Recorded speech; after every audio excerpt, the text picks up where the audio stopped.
Some individuals are born beneath the weight of destiny, their paths carved before they draw their first breath.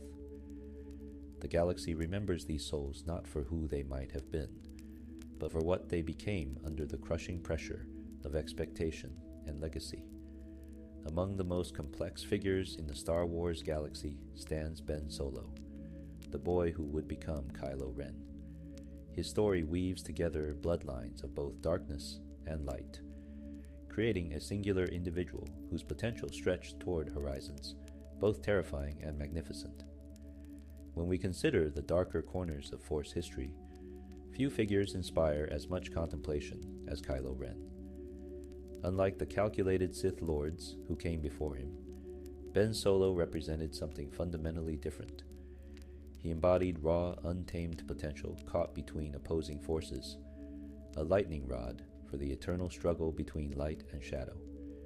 His journey reveals profound truths about power, choice, and the invisible chains forged by family legacy. The tale of Kylo Ren compels us not because he fell to darkness, but because of everything he could have been.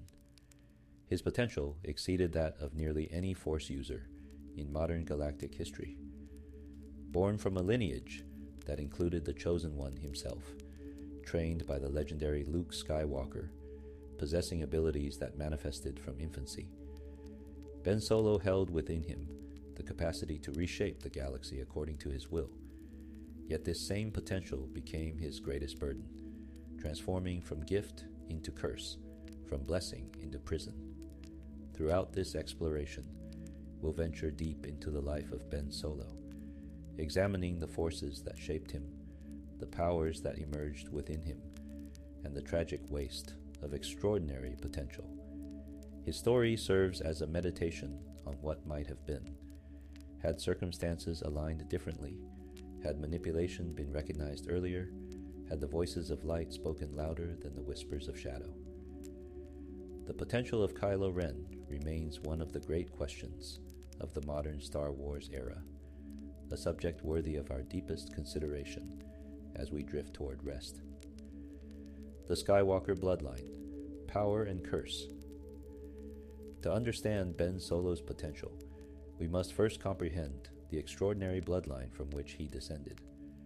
The Skywalker family represents perhaps the most Force-sensitive lineage in known galactic history, a family touched by the very essence of the Force itself.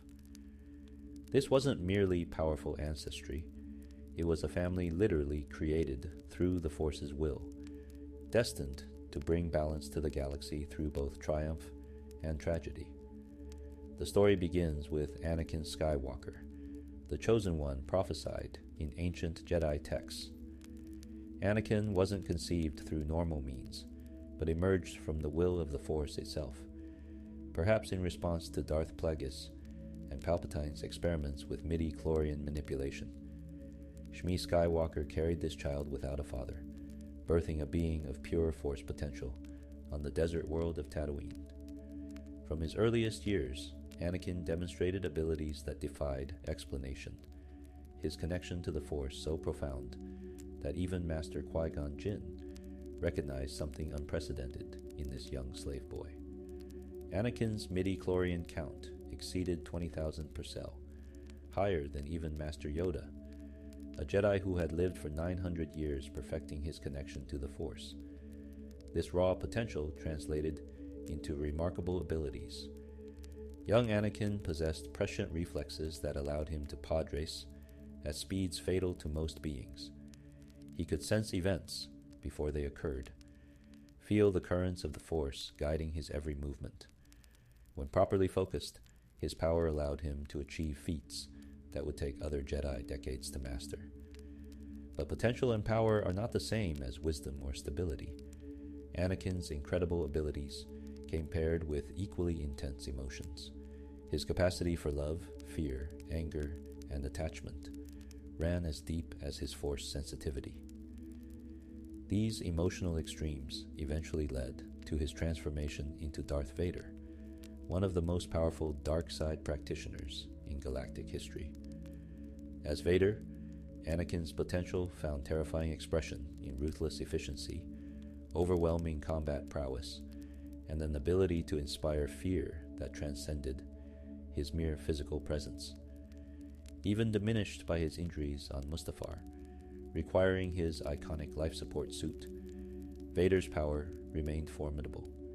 He could crush throats across rooms with barely a thought, his telekinetic abilities allowing him to hurl massive objects with casual ease. His precognitive abilities made him nearly impossible to surprise in combat, while his mastery of Form 5 lightsaber technique let him overwhelm multiple opponents simultaneously. The Force sang through Vader with terrifying clarity, his darkness focused into a weapon of absolute precision. Through the original trilogy, we witnessed Vader's redemption, the Chosen One finally fulfilling his destiny by destroying Palpatine and bringing balance to the Force. But this balance came at tremendous cost. Anakin Skywalker died, having never fully realized his potential for good, his power channeled through darkness for decades, before finding redemption in his final moments. This pattern of extraordinary potential leading toward tragedy would echo through his descendants. Anakin fathered twins without knowing it, Luke and Leia, both inheriting significant portions of his Force sensitivity. Luke Skywalker became the last of the Jedi Knights, powerful enough to resist the Emperor himself, and redeem Darth Vader through the strength of his conviction and love. His abilities grew remarkably quickly, progressing from farm boy to Jedi Knight in mere years, a testament to his inherited potential. Luke possessed his father's talent for piloting, his affinity for mechanical understanding, and importantly, his deep capacity for attachment and emotion that nearly led him toward darkness on multiple occasions. Leia Organa, while initially untrained, possessed equal Force potential to her brother. Her natural abilities manifested in political intuition, an almost supernatural capacity for leadership and persuasion that helped her guide the Rebel Alliance to victory. She could sense her brother's emotions across vast distances, demonstrating the same familial Force bonds that connected the Skywalker bloodline. Later, when Luke began training her in the Jedi arts, Leia proved an exceptionally quick study, her natural abilities blossoming under guidance. She constructed her own lightsaber and achieved significant mastery before choosing a different path, sensing that her training would end in tragedy. When Leia and Han Solo conceived their child, they created a being who inherited the full weight of Skywalker Force potential. Ben Solo carried within him the concentrated power of Anakin Skywalker's bloodline, filtered through 2 generations but undiminished in its intensity. From the moment of conception, Ben represented something rare in galactic history, a naturally occurring Force sensitive of tremendous potential, born into an era where Jedi and Sith had nearly vanished from existence. His parentage combined multiple powerful lineages. Through Leia, he carried the Skywalker gift and the noble blood of Naboo's Queen Amidala. Through Han, he inherited the cunning, courage, and independent spirit of one of the galaxy's greatest pilots and strategists. This combination created unique potential, blending the mystical power of the Skywalkers with the pragmatic brilliance of Han Solo's tactical mind. Ben was, in every measurable way, positioned to become one of the greatest Force users who had ever lived. But the Skywalker bloodline carried more than just power. It bore a curse of expectation and tragedy. Every generation had been tested by darkness, with Anakin falling completely, Luke nearly succumbing, and Leia choosing to abandon her training to prevent a foreseen catastrophe. This pattern wasn't coincidental, but seemed woven into the very fabric of the bloodline. The Force had created the Skywalkers for a purpose, and that purpose involved walking the knife's edge between light and shadow, between creation and destruction. Ben Solo inherited not just abilities, but this curse as well. His tremendous potential came paired with equally tremendous vulnerability to the dark side. The same depth of feeling that could have made him an extraordinary Jedi also made him susceptible to manipulation and anger. His capacity for power created a beacon that drew the attention of those who sought to exploit such potential for their own ends. Before Ben could even comprehend what he was, forces already moved to claim him, to shape his potential toward purposes dark and destructive. The Skywalker bloodline gifted Ben Solo with abilities that emerged remarkably early. As a toddler, he demonstrated powers that typically manifested only after years of training. Objects would move when he reached for them. His emotional states would affect his surroundings in measurable ways, and he possessed an almost supernatural awareness of danger before it materialized. These weren't learned skills, but natural expressions of his inherited Force sensitivity, abilities that flowed through him as naturally as breathing. This raw, untrained power created profound challenges for his parents. Han and Leia had saved the galaxy from the Empire, but they found themselves unprepared for raising a child touched so deeply by the Force. Han, with no Force sensitivity himself, couldn't fully comprehend what his son experienced. Leia, despite her own potential, had chosen to limit her training, focusing instead on political service to the New Republic. Neither parent possessed the tools to properly guide a child of such tremendous Force potential, a child who needed specialized training from the earliest possible age. The weight of the Skywalker name pressed down on young Ben from every direction. He lived with the knowledge that his grandfather had been one of the most feared beings in galactic history, that his uncle had become a legendary Jedi Master, that his mother led the New Republic. These weren't abstract concepts, but daily realities, expectations whispered by everyone who learned his family name, burdens that grew heavier with each passing year. Ben Solo didn't simply inherit power, he inherited the crushing weight of living up to, or living down, the most significant family in modern galactic history. This legacy created an impossible standard. If Ben followed the path of light, he would forever be compared to Luke, judged against the man who redeemed Darth Vader and helped restore peace to the galaxy.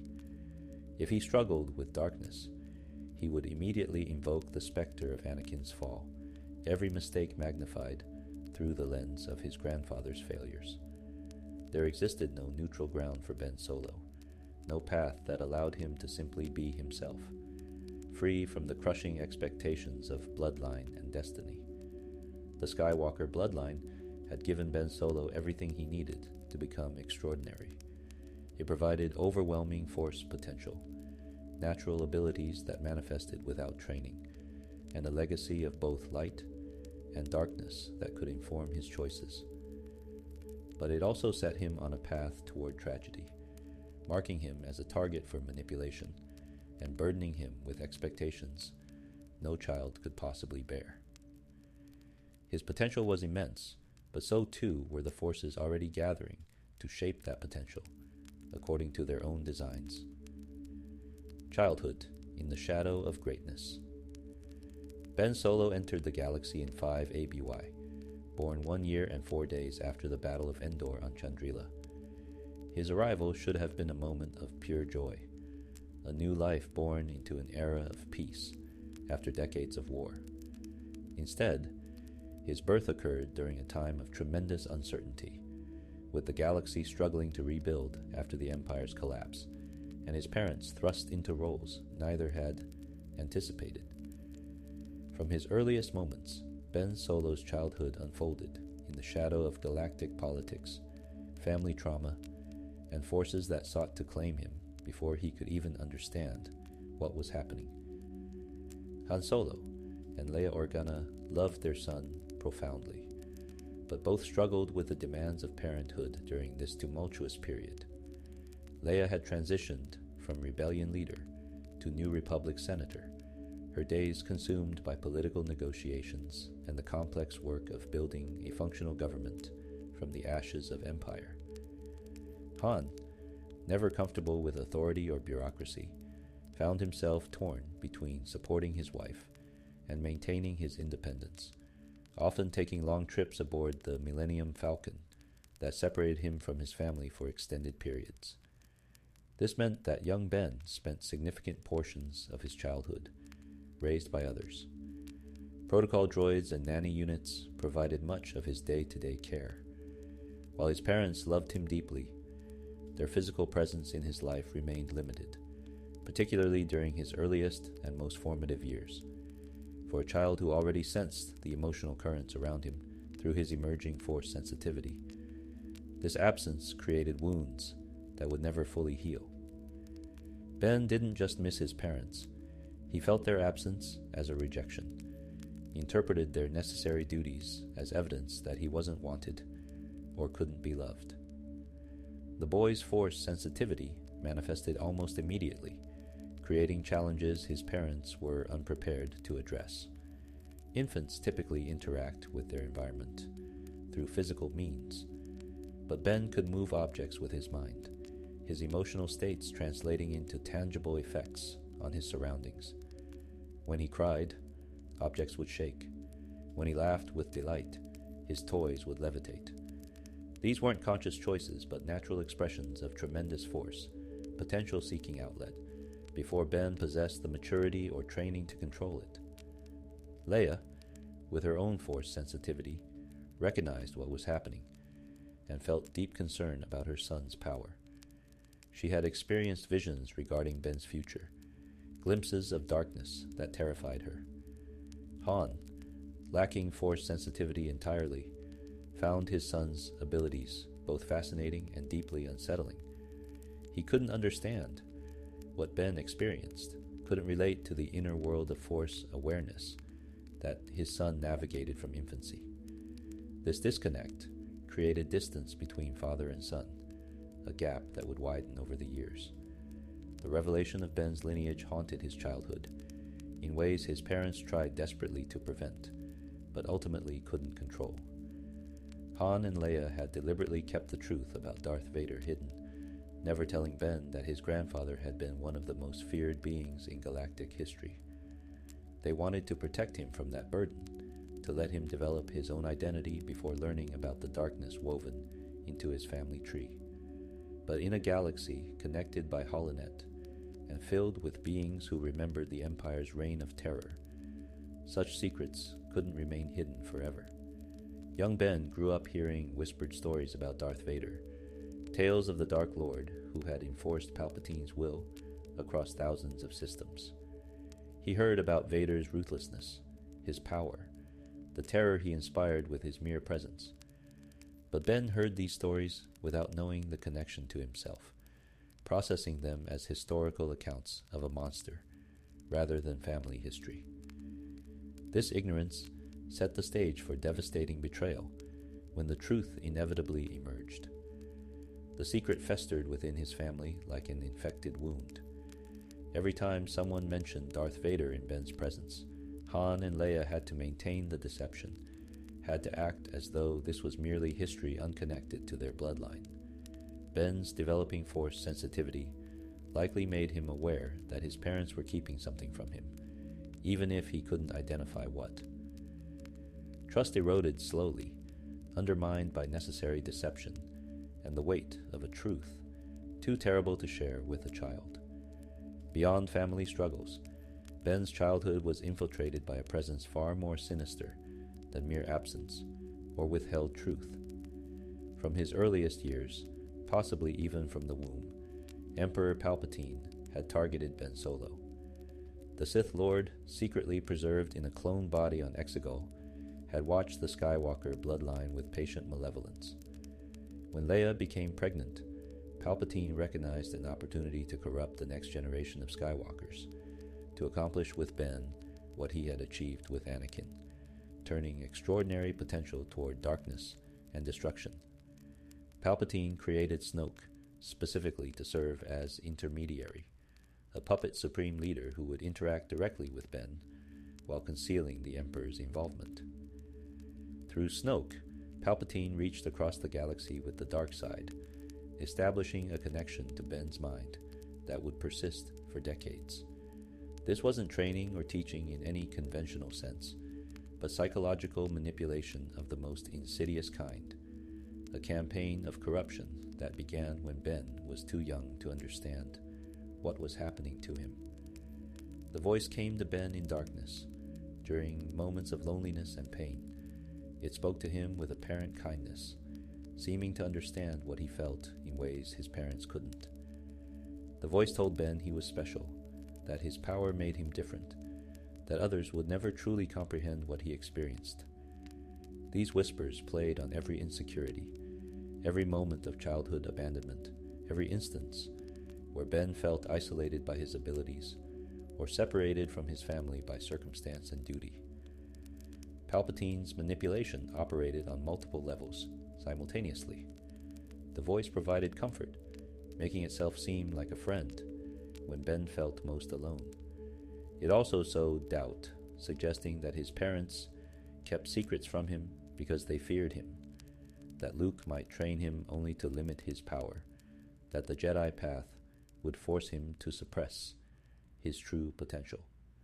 These seeds of distrust were planted carefully over years, growing slowly in Ben's mind like poisonous vines that would eventually strangle his connection to family and light. What made this manipulation particularly devastating was its subtlety. Palpatine didn't command Ben or demand obedience. Instead, he offered seeming understanding and validation. The voice in Ben's head didn't tell him to embrace darkness, but suggested that darkness wasn't something to fear, that the light side of the Force represented arbitrary restriction rather than enlightenment. These weren't obvious lies, but careful half-truths, delivered with such apparent sincerity that a lonely child had no defense against them. Ben mentioned these voices to no one. He kept this presence secret, partly because it had become familiar comfort, partly because he feared how others might react. If he told his parents about the voice, would they think something was wrong with him? Would they send him away? The voice itself encouraged this secrecy, suggesting that others wouldn't understand, that revealing this connection would only lead to punishment or restriction. Ben internalized these whispers, making the voice part of his identity rather than recognizing it as external manipulation. His childhood became a battlefield where Ben Solo couldn't even identify the war being waged for his soul. Every moment of parental absence, every time he felt different from other children, every glimpse of his own power that frightened others around him, all of it fed into Palpatine's long campaign of corruption. The Emperor played an extraordinarily patient game, knowing that Ben's tremendous potential made him worth decades of effort, that corrupting this child would provide the perfect tool to destroy what remained of the Jedi and restore Sith dominion over the galaxy. As Ben grew older, his Force abilities became more pronounced and more difficult for those around him to manage. By age 6 or 7, he could move substantial objects with his mind, sense emotional states in others, and occasionally glimpse future events in dreams. Other children his age found him unsettling, his abilities marking him as fundamentally different. Ben had no peer group who understood what he experienced, no friends who shared his connection to the Force. This isolation reinforced the voice's message that he was special, different, destined for something greater than ordinary existence. His parents watched their son's development with growing concern. Leia's Force visions showed her glimpses of a terrible future, moments where she saw Ben consumed by darkness. Han witnessed his son demonstrating powers he couldn't comprehend, sometimes accompanied by emotional volatility that frightened him. They recognized that Ben needed training, needed guidance from someone who understood the Force and could teach him to control his abilities. The decision to send him to Luke's new Jedi temple seemed like the only option available, a way to protect both Ben and the galaxy from the tremendous power manifesting within him. But this decision, necessary as it seemed, represented another abandonment from Ben's perspective. He was 10 years old when his parents sent him to train with Luke, still a child despite his extraordinary abilities. To Ben, this felt like confirmation of every fear the voice had whispered to him over the years. His parents were sending him away because they feared him, because he was too powerful, too different, too difficult to love. The voice provided comfort during this transition, telling Ben that leaving his family behind was actually liberation, that Luke would help him understand his true potential. Before leaving for the temple, Ben Solo had already traveled far down the path that would eventually transform him into Kylo Ren. The seeds of distrust had been planted, watered with years of manipulation and loneliness. His childhood had denied him the stability and unconditional love that might have protected him from Palpatine's corruption. The potential that burned within him like a star remained untethered to light side philosophy or Jedi teaching, raw power without proper direction or understanding. The boy who left for Luke's Jedi temple carried within him the potential to become either extraordinarily good or terrifyingly evil. He possessed abilities that exceeded most Jedi in history, natural talents that could reshape the galaxy according to his will. But he also bore deep psychological scars, unresolved trauma from an abandonment and isolation, and a connection to darkness that had been systematically cultivated over his entire childhood. Ben Solo arrived at his uncle's temple, not as a blank slate ready for training, but as a deeply conflicted soul, already partially claimed by forces he couldn't recognize or resist.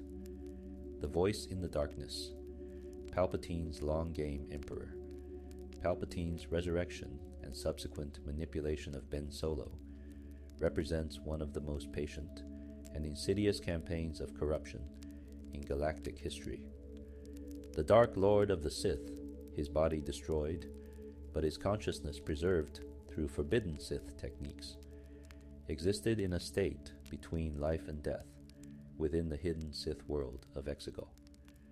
From this sanctuary in the unknown regions, Palpatine orchestrated a decades-long plan to restore Sith dominion.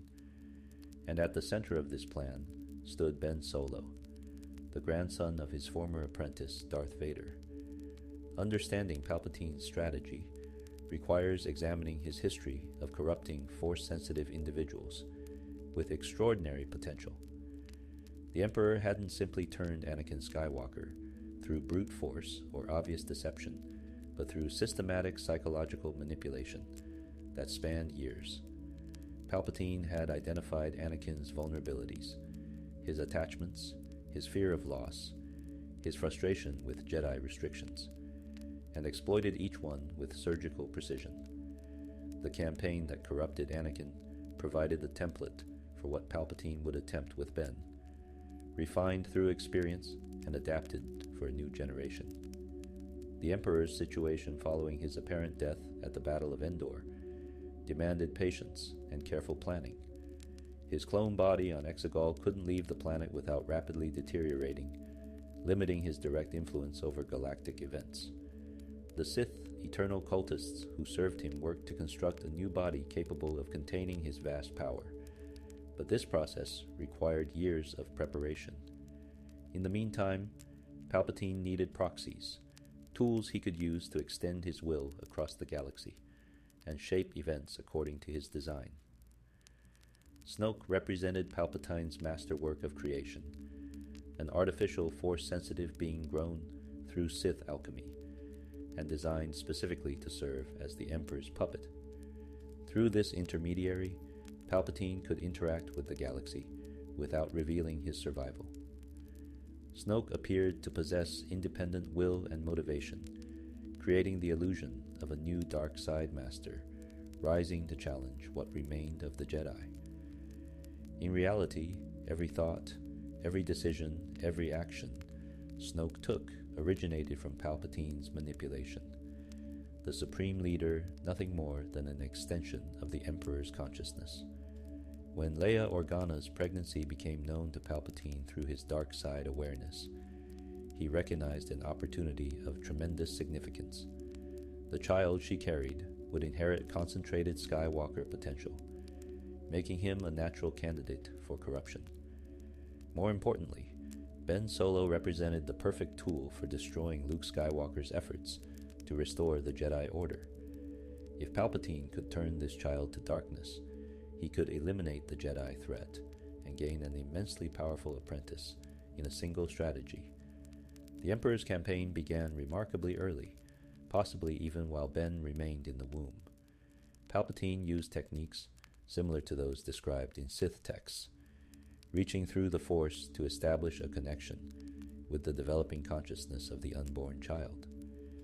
This connection functioned like a Force bond, but corrupted, twisted, weaponized to serve Palpatine's purposes, rather than emerging naturally from shared experience or emotional resonance. Through this bond, the Emperor could project thoughts, emotions, and influences directly into Ben's mind, across vast interstellar distances. The sophistication of Palpatine's manipulation exceeded anything attempted before, even his corruption of Anakin Skywalker. Where Anakin had fallen through a combination of fear, attachment, and circumstance, compressed into a short time frame, Ben's corruption unfolded over decades of systematic psychological warfare. Palpatine recognized that modern target detection methods might notice direct dark side intervention, so he operated with extraordinary subtlety, his influence disguised as Ben's own thoughts and feelings. Through Snoke as intermediary, the Emperor spoke to young Ben with what seemed like kindness and understanding. The voice didn't present itself as evil, but as friendly, supportive, validating. When Ben felt abandoned by his parents, the voice assured him he wasn't at fault, that others simply couldn't understand his unique potential. When Force abilities frightened those around him, the voice told him power wasn't something to fear or suppress, but to embrace and develop. Each message was carefully calibrated to resonate with Ben's emotional state, to provide comfort while simultaneously isolating him from those who might protect him. Palpatine's psychological manipulation operated through several key strategies, each designed to weaken Ben's connection to light, while strengthening his vulnerability to darkness. First, he fostered profound feelings of abandonment and rejection. Every time Han left for another smuggling run, every political crisis that consumed Leia's attention, every moment Ben felt alone, the voice was there, emphasizing the pain, suggesting his parents would never truly be present because they feared his power. Second, the Emperor cultivated resentment toward the Jedi philosophy and those who practiced it. He whispered to Ben that Jedi teachings about emotional control actually represented suppression of authentic self-expression. The voice suggested that the Jedi Order had failed repeatedly throughout history, that their emphasis on light and rejection of darkness demonstrated closed-mindedness rather than wisdom. These messages prepared the ground for Ben to eventually reject Luke's training and embrace a different path. Third, Palpatine established his grandfather Darth Vader as a figure of fascination rather than cautionary tale. The voice told Ben stories of Vader's power, his accomplishments, the fear and respect he commanded across the galaxy.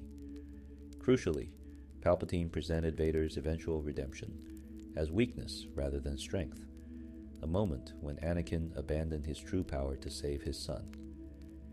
This reframing poisoned Ben's understanding of his grandfather's story, transforming it from redemption narrative into tragedy of squandered potential. Fourth, the Emperor played on Ben's fear of the dark side itself. The voice acknowledged that darkness existed within him, but suggested this wasn't something to resist, but rather to understand and channel. Palpatine introduced the idea that light and dark existed as equal aspects of the Force, that rejecting darkness meant rejecting part of himself. This sophisticated argument provided philosophical justification for embracing what Ben had been taught to fear. The campaign's true brilliance lay in its patience and adaptability. Palpatine didn't rush toward a specific moment of corruption, but allowed years of subtle influence to reshape Ben's fundamental understanding of himself and the Force.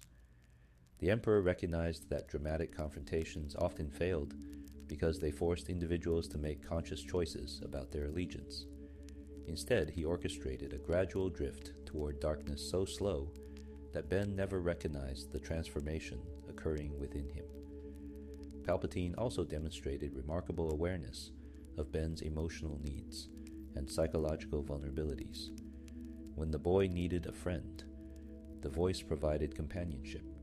When he struggled with feelings of inadequacy, it offered validation and praise.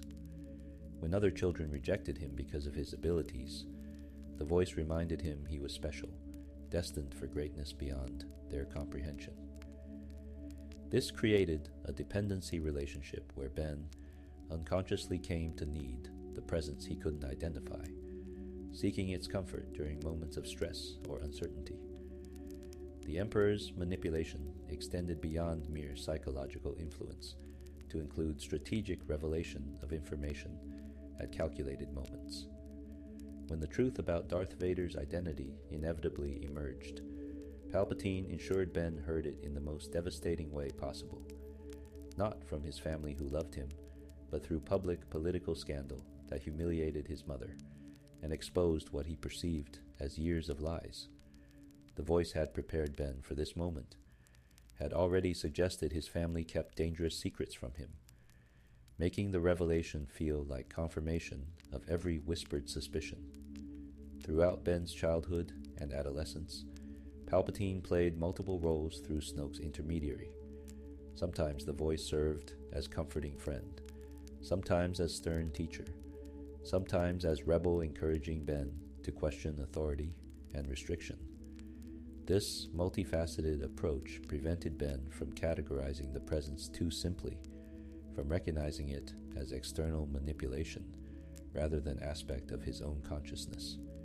The Emperor understood that the most effective lies contain elements of truth, that the most successful manipulation feels like self-discovery rather than external influence. The sophistication of Palpatine's campaign becomes clearer when we consider what he didn't do.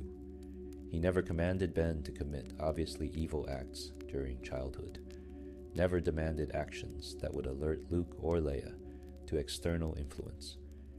Instead, he focused on shaping Ben's understanding of concepts like power, family destiny, and the nature of the Force itself.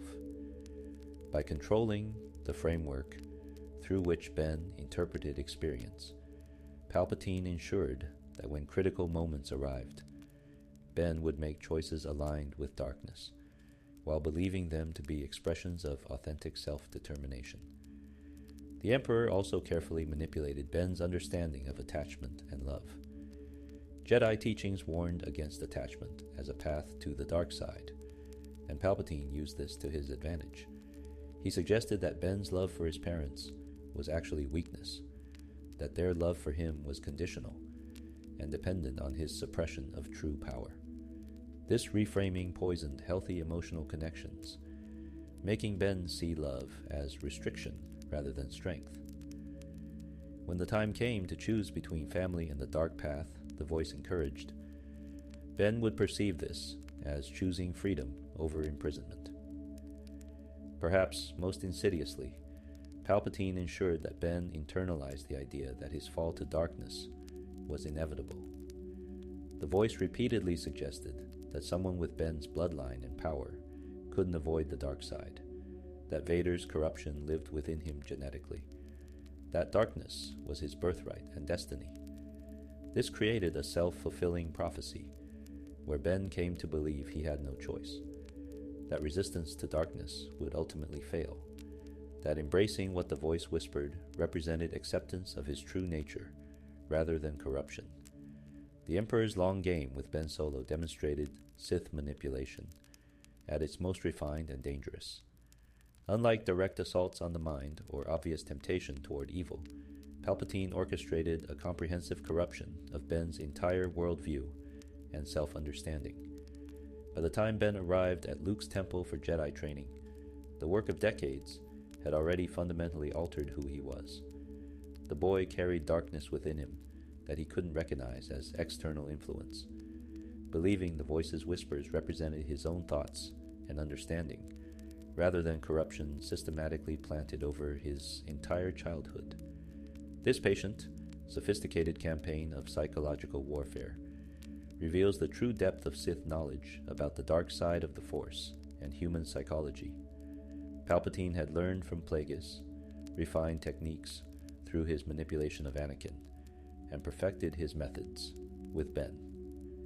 He transformed corruption from crude seduction into elegant psychological architecture, building a worldview within Ben's mind that would eventually collapse into darkness, while making Ben believe he had freely chosen this path, rather than being systematically manipulated since before conscious memory. The potential that burned within Ben Solo, that extraordinary Force sensitivity and natural power, became both target and weapon in Palpatine's plans. The Emperor recognized that someone with Ben's abilities could achieve remarkable good if properly guided, could potentially surpass Luke Skywalker and restore the Jedi to prominence. This possibility had to be prevented at all costs, and simultaneously, Ben's potential had to be claimed and directed towards Sith purposes. Palpatine's campaign accomplished both goals, corrupting the Skywalker heir while ensuring that potential would be channeled toward darkness rather than light.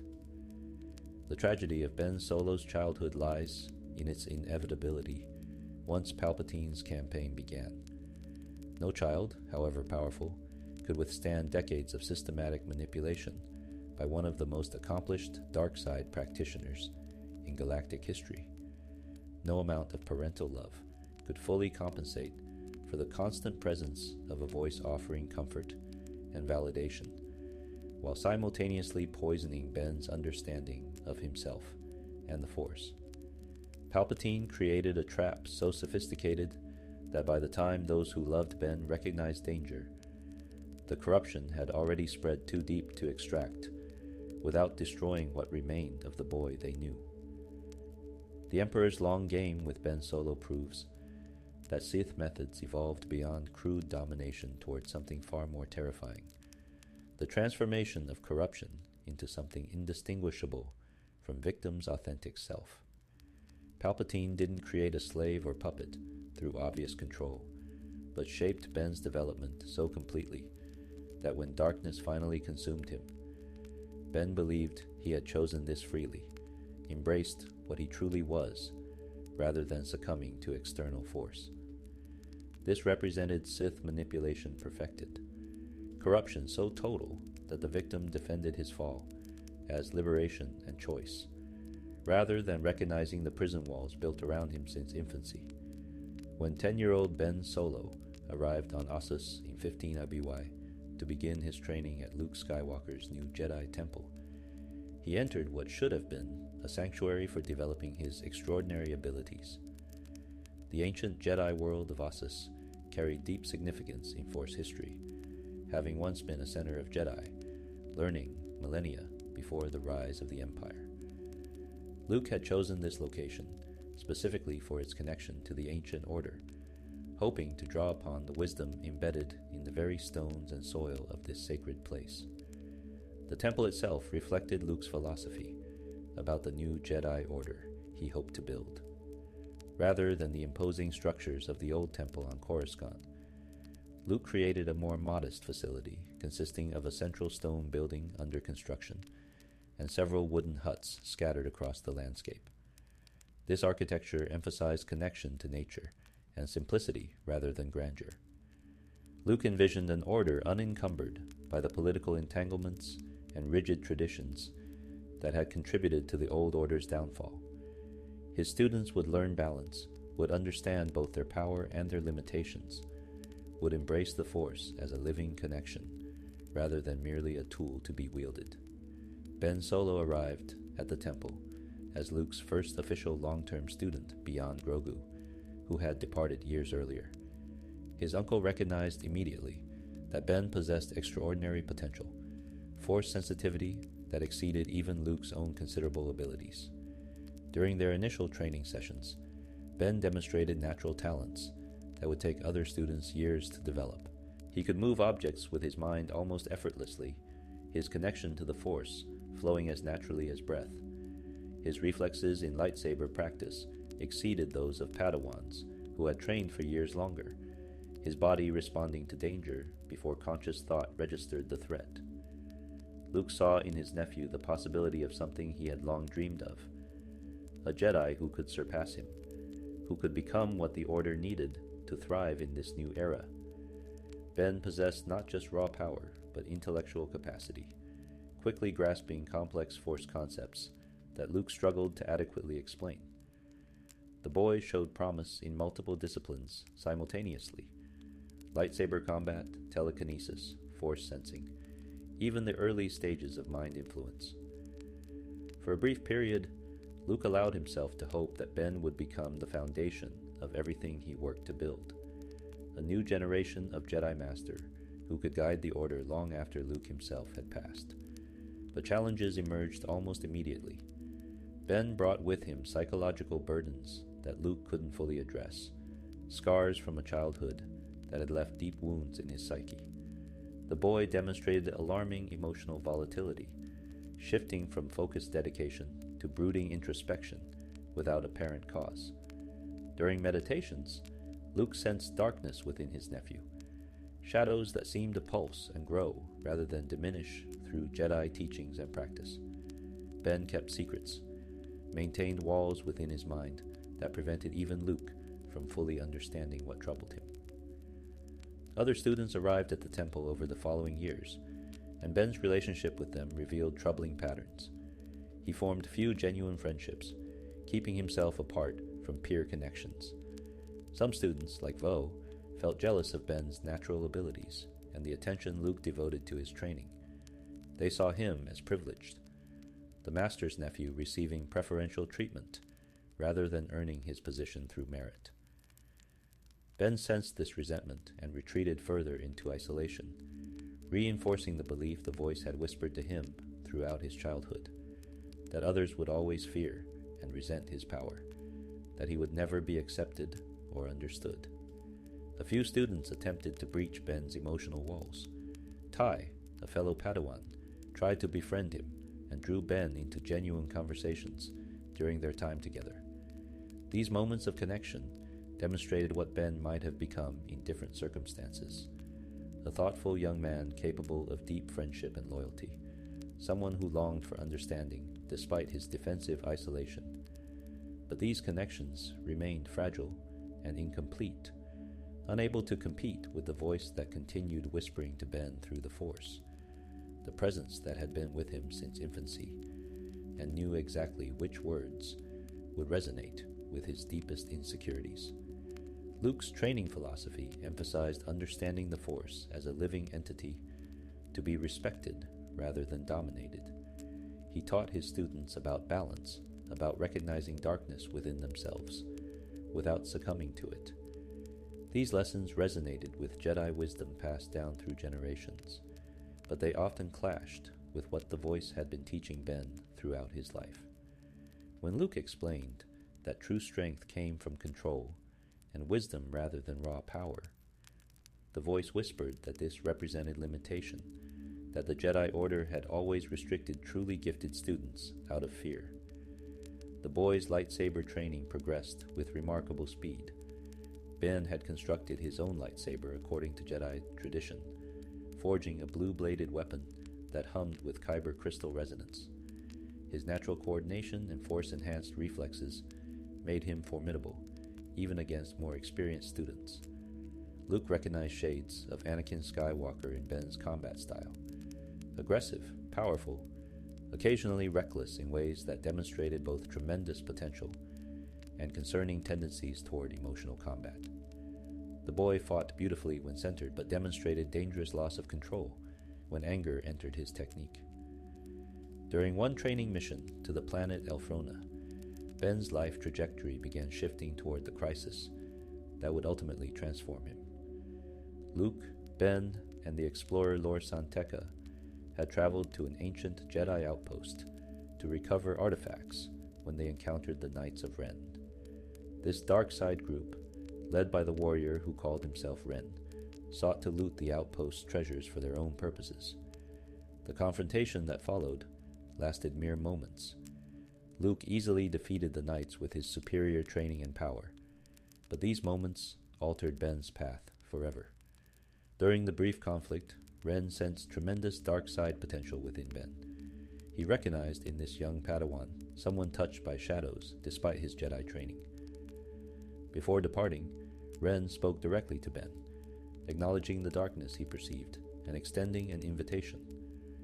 When the time came, when Ben was ready to embrace what he truly was, rather than what others wanted him to become, the Knights of Ren would welcome him. They would teach him about aspects of the Force that the Jedi feared to acknowledge, would help him understand that power didn't require the restrictions Luke imposed. This encounter planted seeds that joined those already growing in Ben's mind.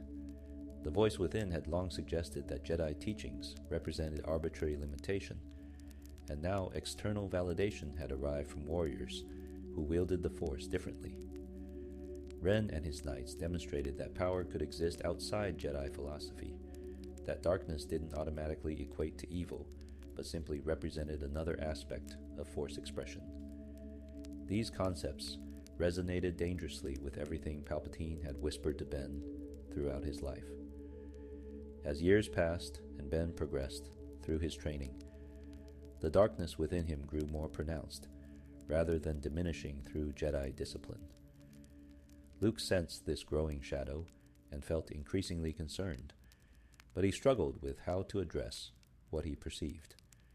His nephew demonstrated mastery of advanced Force techniques, excelled in combat training, and could discuss complex philosophical concepts with sophistication beyond his years. By many measures, Ben was becoming exactly what Luke had hoped, an exceptional student who might lead the Order to new heights. But metrics of achievement couldn't measure the corruption occurring within Ben's soul. The voice continued its patient work, reframing every lesson Luke taught, poisoning each philosophical concept with doubt and cynicism. When Luke spoke about the dangers of attachment and emotion, the voice suggested this meant the Jedi feared genuine human connection. When Luke emphasized restraint and control, the voice whispered about power being suppressed rather than properly developed. The teaching and the corruption occurred simultaneously, creating profound cognitive dissonance that tore at Ben's sense of self. By the time Ben reached his early 20s, he had evolved into one of the most accomplished students at the temple. His lightsaber technique had progressed to near master level. His Force abilities exceeded many full Jedi Knights from the Old Order, and his understanding of Force philosophy demonstrated remarkable depth. Luke occasionally left Ben in charge of training younger students during his absences, trusting his nephew to maintain discipline and continue instruction. These responsibilities should have fostered Ben's sense of connection to the Jedi path, should have reinforced his identity as future leader of the Order.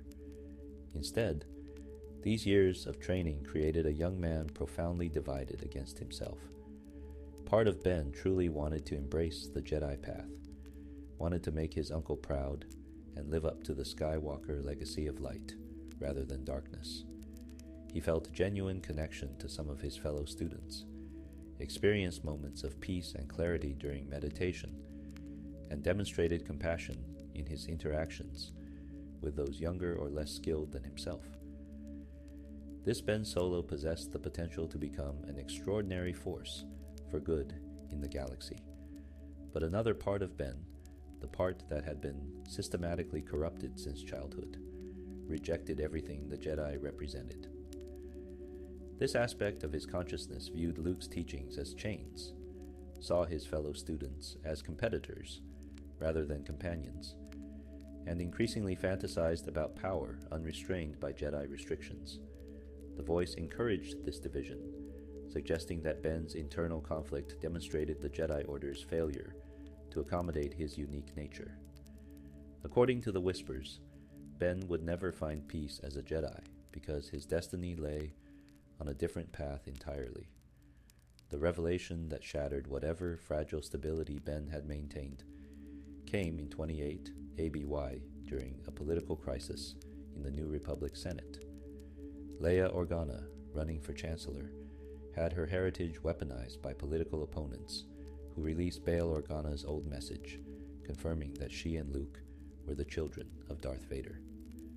This truth, which Han and Leia had desperately tried to keep from Ben until he was mature enough to process it properly, now became public scandal broadcast across the galaxy.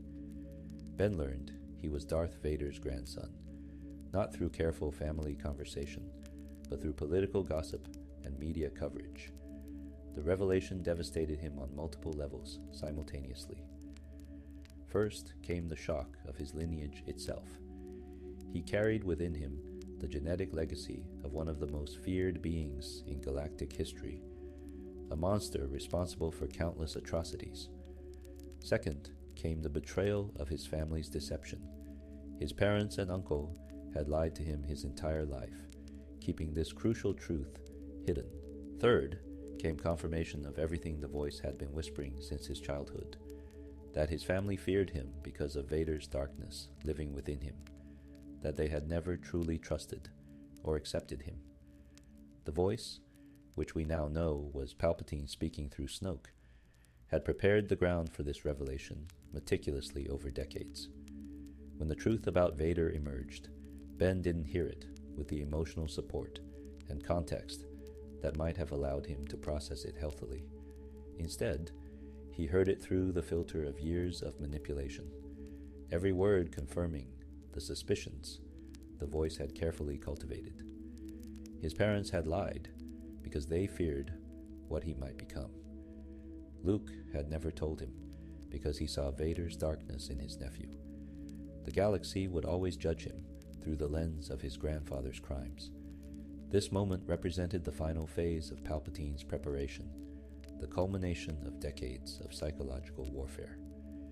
The Emperor had ensured that when Ben discovered his true heritage, he would interpret it through the most damaging possible framework. Rather than seeing Vader's story as cautionary tale about the dangers of falling to darkness, Ben perceived it as confirmation that such darkness was his birthright and destiny.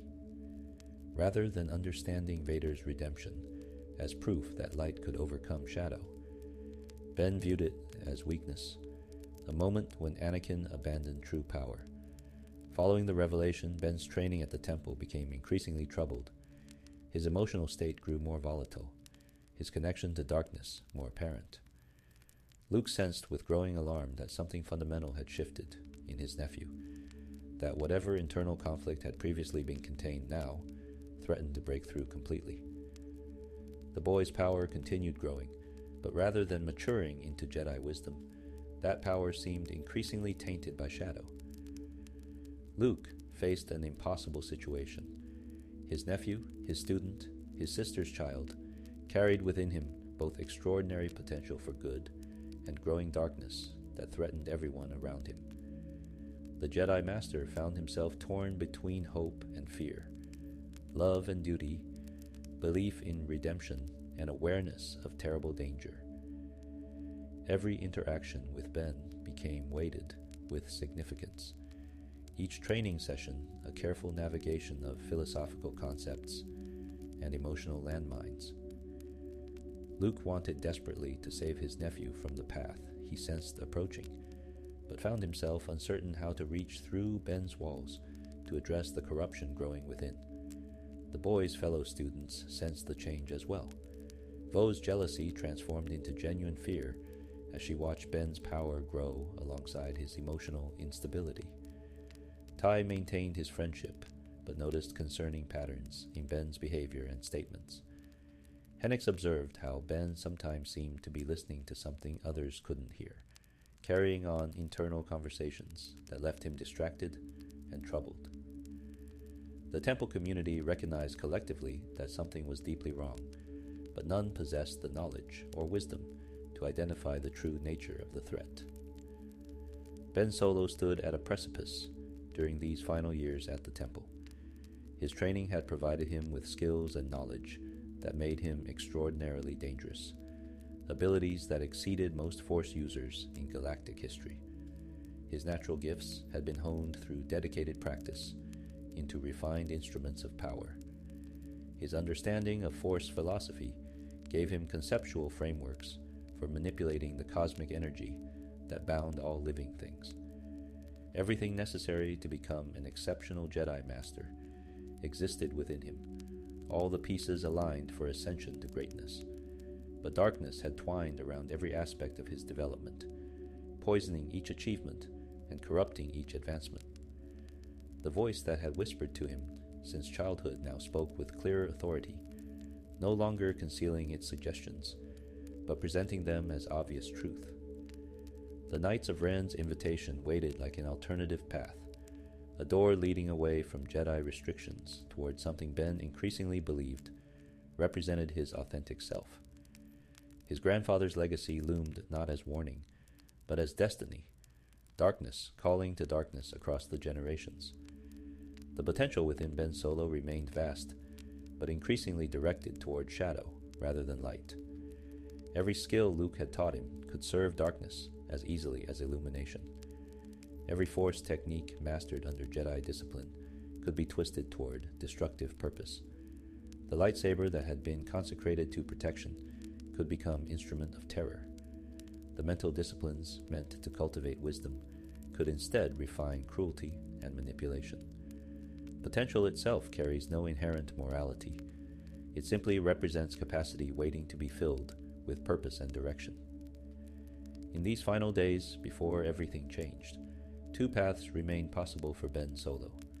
One led toward mastery of self, toward integrating his darkness while choosing light, toward becoming the bridge between Jedi and Sith philosophy that might have revolutionized Force understanding.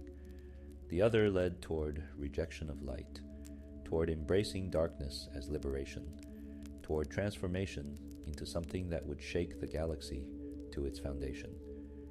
The potential for either outcome burned within him equally, separated only by choices not yet made, by a single night that would lock him forever into one path or the other. The night everything changed.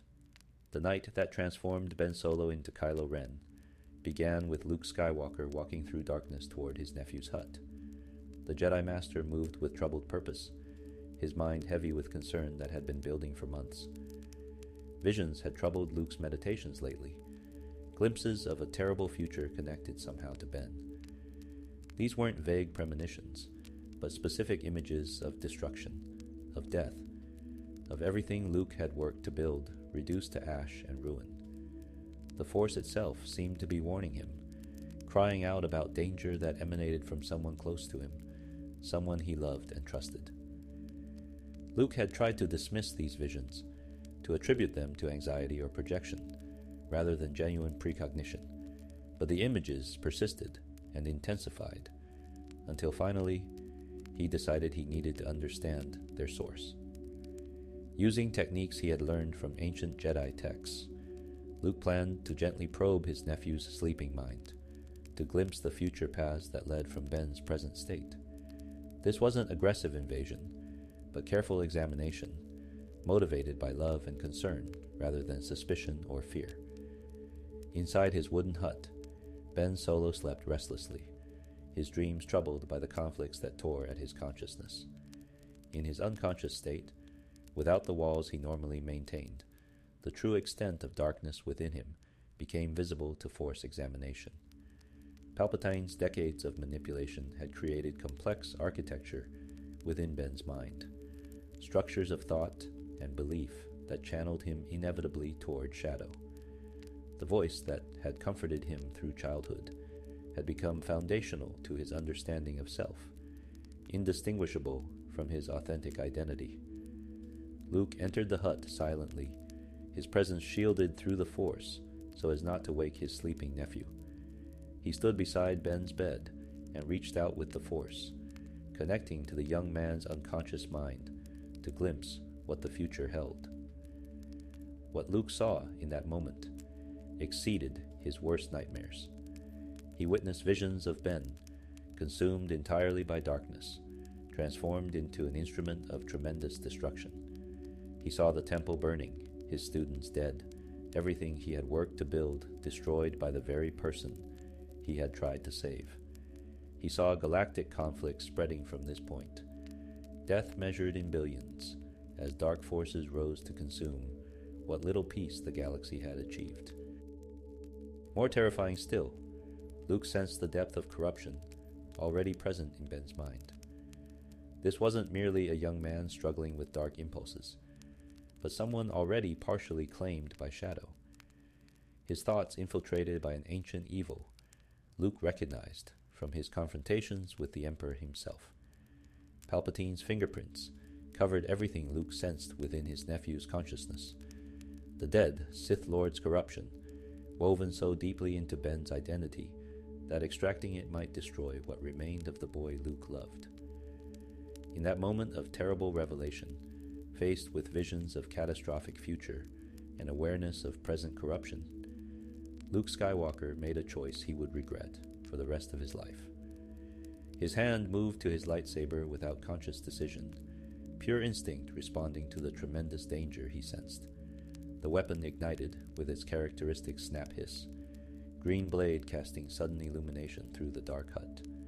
For a single moment that stretched into eternity, Luke stood over his sleeping nephew with activated lightsaber, every survival instinct screaming at him to end this threat before it could manifest into the terrible future he had witnessed. But Luke Skywalker was not his father. Where Anakin had surrendered to fear and struck down younglings, where Vader had killed without hesitation or remorse, Luke pulled back from the abyss. Shame and horror washed over him as he realized what he had nearly done, how close he had come to murdering his sister's child, based on visions of potential futures rather than actual crimes. He deactivated his lightsaber, the green blade disappearing back into the hilt, his face showing recognition of his failure and revulsion at his moment of weakness. But he was too late. The sound of the igniting lightsaber had woken Ben, who opened his eyes to see his uncle and teacher standing over him with weapon drawn, Luke's face showing the conflict between murderous intent and dawning horror. To Ben Solo, exhausted from troubled sleep and unprepared for this confrontation, what he saw confirmed every fear and warning the voice had whispered to him throughout his life. His family did fear him. Luke did plan to kill him. The Jedi Master, who claimed to teach him and guide him, had come to murder him in his sleep, had judged him guilty of crimes not yet committed, and decided to prevent them through assassination. Ben reacted through pure survival instinct, calling on the Force with desperate intensity. Power erupted from him in a wave of telekinetic force that threw Luke backward, collapsing the hut's roof upon the Jedi Master. Wood and stone fell in a thunderous crash, burying Luke under debris while Ben scrambled from his bed, mind racing with panic and betrayal. Everything the voice had told him was true. Luke had tried to kill him, had let fear overcome wisdom, had valued Ben as nothing more than potential threat to be eliminated. What happened next demonstrates the complexity of Ben Solo's fall and the continuing influence of external manipulation on his actions. Emerging from his collapsed hut into the darkness, Ben stood amidst the temple grounds trying to understand what had just occurred. Part of him was horrified, recognizing that attacking his master represented crossing a line from which there might be no return.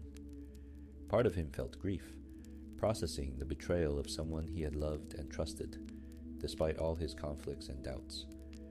And part of him felt rage, pure burning anger at Luke's attempted murder and all the years of deception that had led to this moment. The voice returned with terrible clarity, no longer subtle whisper, but commanding presence. It told Ben that he had done nothing wrong, that Luke's attack had forced him to defend himself, that the Jedi had proven they could never accept him for what he truly was. The voice suggested that everything painful in Ben's life connected back to Jedi philosophy, and its failure to accommodate the reality of who he was and what he could become. This wasn't Ben Solo's fault, but the inevitable result of Jedi limitations and fear of genuine power. Ben approached the temple's main structure, emotions overwhelming him in ways he lacked tools to process or control. His anger, grief, betrayal, and confusion created a storm within his consciousness that manifested physically through the Force.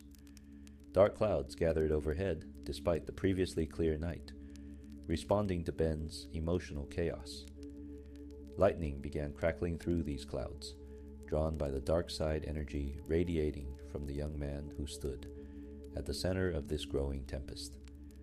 What occurred next remains somewhat unclear, even in historical accounts, with different sources providing varying details. The most reliable evidence suggests that the dark side storm manifesting around Ben grew beyond his conscious control, fueled by decades of accumulated trauma and corruption, now unleashed through his broken defenses. Lightning struck the temple repeatedly, each bolt igniting fires that spread rapidly through the wooden structures that housed sleeping students. The stone central building proved more resistant, but even there, flames found purchase and began consuming what Luke had built. Ben stood watching the temple burn, horror warring with the voice's insistence that this wasn't his responsibility. Some accounts suggest the Knights of Ren, who had been monitoring Ben from a distance at Snoke's command, may have contributed to the destruction, using the chaos Ben created to ensure the temple's complete devastation. Whether entirely Ben's doing or partly engineered by others, the result remained the same. Luke's Jedi temple burned, and students died in the conflagration, or its aftermath. Those who survived the initial destruction included 3 of Ben's fellow students, Vo, Hennix, and Tai. They emerged from the flames to find Ben standing outside, his face showing shock and dawning comprehension of what had occurred.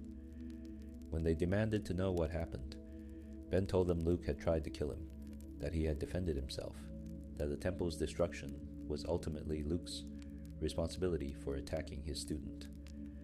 The truth of these statements intermingled with manipulation and self-justification, creating a narrative that allowed Ben to process events without accepting full responsibility for his role in the tragedy.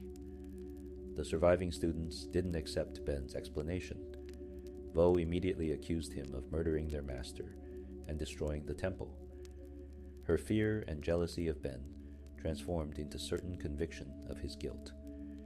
Hennix showed more uncertainty, troubled by the situation's complexity, but unwilling to immediately condemn his fellow student without understanding what had truly occurred. Tai maintained his friendship's instincts, believing there had to be more to the story than what appeared obvious, trusting that the Ben he knew couldn't be responsible for such terrible destruction. Ben claimed that Luke had died in the hut's collapse, not knowing that his uncle had survived the initial attack and was even then digging himself free from the rubble.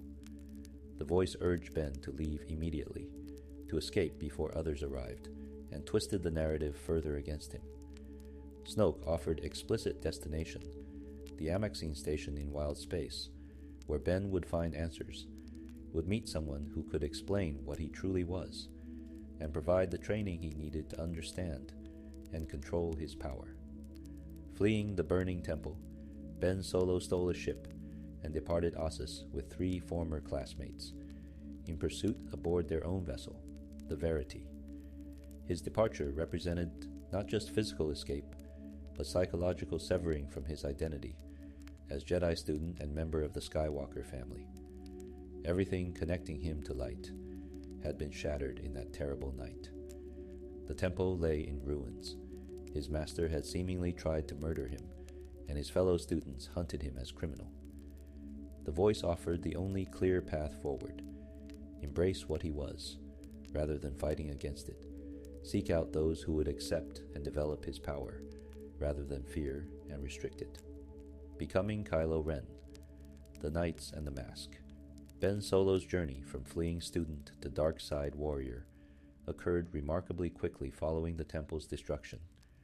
Transformation accelerated by decades of preparation and years of active manipulation. The boy who escaped Ossus carried within him all the necessary components for becoming Kylo Ren. Tremendous power without proper direction, psychological wounds that prevented healthy processing of trauma, and the voice that had been guiding him toward this moment since before conscious memory. What remained was simply to complete the transformation, to sever his last connections to light, and fully embrace the darkness that had been systematically cultivated within him. His journey to a maxing station took several days, time Ben spent in profound psychological turmoil. Part of him recognized that he had crossed lines from which there could be no return, that the temple's destruction and his role in it meant he could never return to his old life. But the voice worked continuously to reframe events, to present what had occurred as liberation rather than tragedy. It whispered that Ben had finally broken free from Jedi restrictions, that the temple's burning represented the death of a false identity that had been imposed on him, that he was finally becoming who he was always meant to be. During this journey, the 3 surviving students continued their pursuit in the Verity. Ben attempted to evade them, but they tracked him relentlessly. Driven by a combination of vengeance, justice, and genuine desire to understand what had happened to their fellow student. The chase culminated in a confrontation where Ben, acting more from panic and desperation than calculated violence, damaged their ship's engines. This action left his former classmates drifting in space, unable to pursue but alive, demonstrating that Ben Solo had not yet fully surrendered to darkness, even as he fled toward it. Upon reaching a maxing station, Ben encountered Snoke in physical form for the first time, the Supreme Leader appearing as a withered figure, showing signs of tremendous damage and scarring across his features. Snoke spoke to Ben with the same voice that had guided him since childhood, confirming that he was the presence Ben had always known. The Supreme Leader explained that what others called darkness, he understood as truth about the Force that Jedi refused to acknowledge. He offered Ben a choice: return to a galaxy that would always fear and restrict him, or embrace his true potential and become something greater than any Jedi could conceive. What Ben didn't understand, couldn't possibly comprehend in his current state, was that Snoke served as nothing more than puppet for the true manipulator who had orchestrated every element of his fall. Palpatine remained hidden on Exegol, speaking through Snoke as intermediary, his consciousness splitting attention between maintaining his failing clone body and guiding Ben toward final corruption. The Emperor's patience across decades was finally bearing fruit as he watched the Skywalker heir deliberately choose the path that had been prepared for him since infancy. Snoke directed Ben toward the Knights of Ren, the dark side warriors who had extended invitation years earlier during the Elphrona confrontation. Ben traveled to where the Knights operated, finding them aboard their transport, the Night Buzzard, a modified prison ship that served as mobile base for their wandering existence. Ren, the scarred leader who had first sensed darkness within young Padawan Ben Solo, greeted him with knowing satisfaction. He had recognized potential all those years ago, and now that potential stood before him ready to be claimed and directed. The Knights of Ren operated according to philosophy fundamentally different from either Jedi or Sith traditions. They followed what they called the Ren, named after the crimson lightsaber wielded by their leader, viewing the dark side not as corrupt power to be unleashed for domination, but as natural expression of will and strength. They took what they wanted, answered to no authority but their own, and lived according to simple principle: power granted right to do as one wished. This philosophy resonated dangerously with what the voice had been teaching Ben throughout his life. To join the Knights required initiation, demonstration that Ben was truly ready to embrace the path they offered. Tradition demanded that applicants kill someone meaningful to them, severing connection to their old life through deliberate act of violence that could never be undone. But Ben's situation presented complications. He claimed to have killed Luke Skywalker and accidentally caused deaths of students during the temple's destruction, but these weren't conscious choices to kill people he loved. Ren pressed Ben to reveal the truth about what happened, testing whether he would take responsibility for his actions. or continue hiding behind justifications and circumstances. Before initiation could be completed, the 3 surviving students from Luke's temple caught up with Ben. Despite their damaged ship, they had managed repairs sufficient to track him to the Knights of Ren. Vo, Henix, and Tai confronted Ben, demanding he answer for the temple's destruction and return to face justice. This confrontation forced Ben to choose. He could return with his former classmates, face whatever consequences awaited in the galaxy that knew him as Ben Solo, or he could complete his transformation by severing these last connections to his previous identity. What followed represented the final death of Ben Solo and the birth of Kylo Ren. During the confrontation with his former classmates, Henix died in circumstance that remains somewhat ambiguous in historical record. Ben's actions contributed to the death, but whether through direct violence or as consequence of combat, he hadn't fully controlled remains unclear. Regardless of specifics, a former friend and student who had shared Ben's training now lay dead, and Ben found himself forced to acknowledge his role in that death, rather than attributing it to accident or circumstances beyond his control. The voice in Ben's mind, Snoke speaking Palpatine's words, provided comfort and justification. Henix's death wasn't murder but necessity, the removal of someone who would have dragged Ben back to imprisonment and restriction.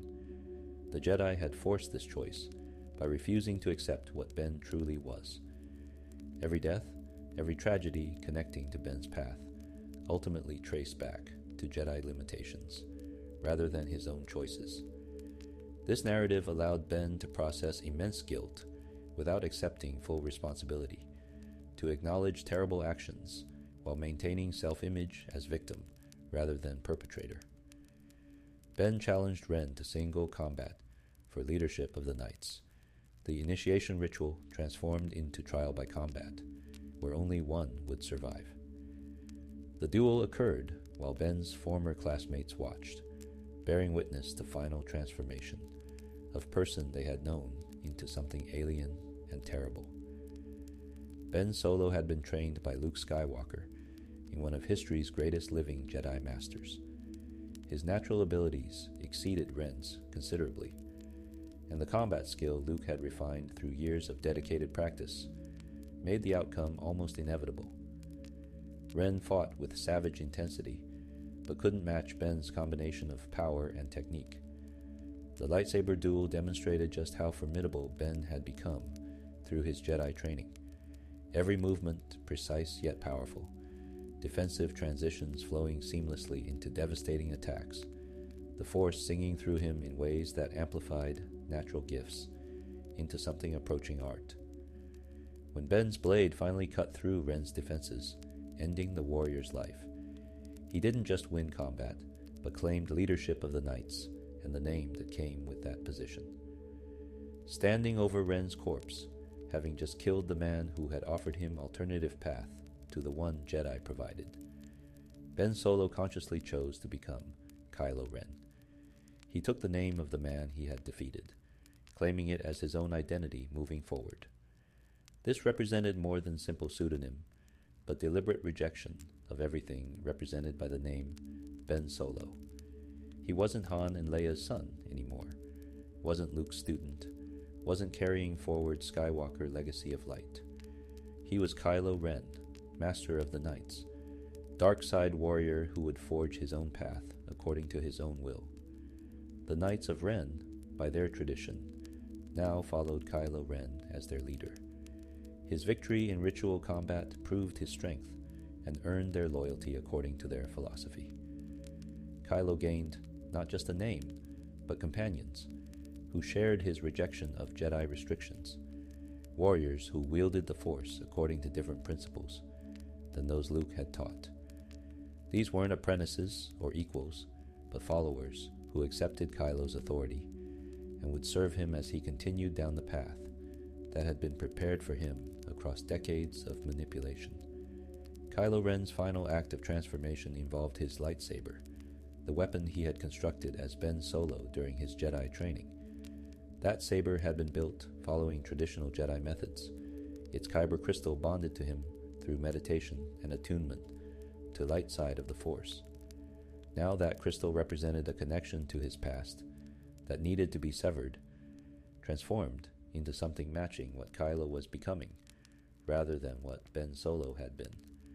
The process of corrupting a kyber crystal, what Sith called bleeding, required forcing one's pain, anger, and hatred into the crystal until it turned from its natural color to crimson red. Kylo poured all his accumulated trauma, decades of manipulation, grief over the temple's destruction, rage at Luke's betrayal, and pain of transformation into his lightsaber's crystal.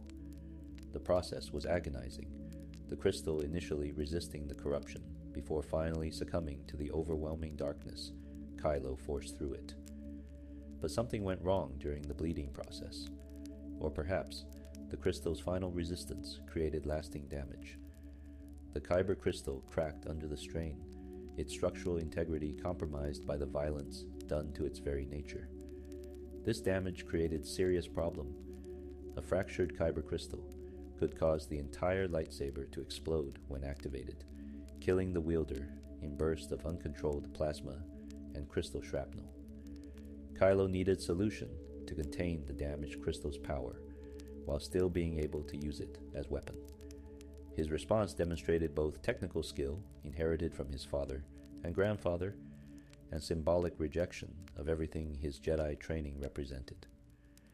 Kylo redesigned his lightsaber into a crossguard configuration, the modified hilt featuring lateral vents that released excess energy from the damaged crystal.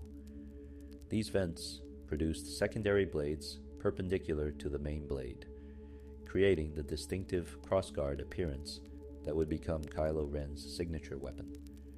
The design drew inspiration from ancient Sith Lord Darth Atreus, connecting Kylo to dark side traditions that predated modern Jedi-Sith conflict. The resulting weapon was as unstable and dangerous as the man who wielded it. The blade didn't burn cleanly like traditional lightsabers, but crackled with barely contained energy, its red plasma flickering and sparking in ways that suggested constant potential for catastrophic failure. The crossguard vents shot out smaller plasma jets that could serve as additional weapons in close combat. Everything about this lightsaber screamed danger and instability, perfectly matching Kylo Ren's internal state. Tremendous power barely contained, darkness cracking through every defense, volatility that could erupt into devastating violence at any moment. Kylo Ren now possessed all the external markers of transformation, from Jedi student to dark side warrior. A new name, followers who accepted his leadership, and a weapon that symbolized his rejection of light. But deeper transformations had occurred as well. His identity as Ben Solo, while not completely destroyed, had been buried beneath layers of pain, anger, and determined forgetting. He had killed to earn his place among the knights. He had corrupted his lightsaber crystal through deliberate act of forcing darkness into something naturally aligned with light. Most significantly, he had consciously chosen the path Palpatine had been guiding him toward since before he could speak. The potential that had burned so brightly in young Ben Solo remained within Kylo Ren, but now directed entirely toward shadow rather than light. All the power Luke had helped him develop, all the skills refined through years of Jedi training, all the natural abilities inherited from Skywalker bloodline, these now served darkness exclusively. Kylo Ren represented what occurred when extraordinary potential was systematically corrupted, when gifts that should have elevated their possessor to heights of wisdom and strength instead became tools of destruction and vehicles for malevolent will. Yet even in this transformation, Kylo Ren remained fundamentally different from Sith, who had come before. He hadn't been trained in Sith philosophy from childhood, hadn't internalized the rule of two, or committed himself to Sith traditions.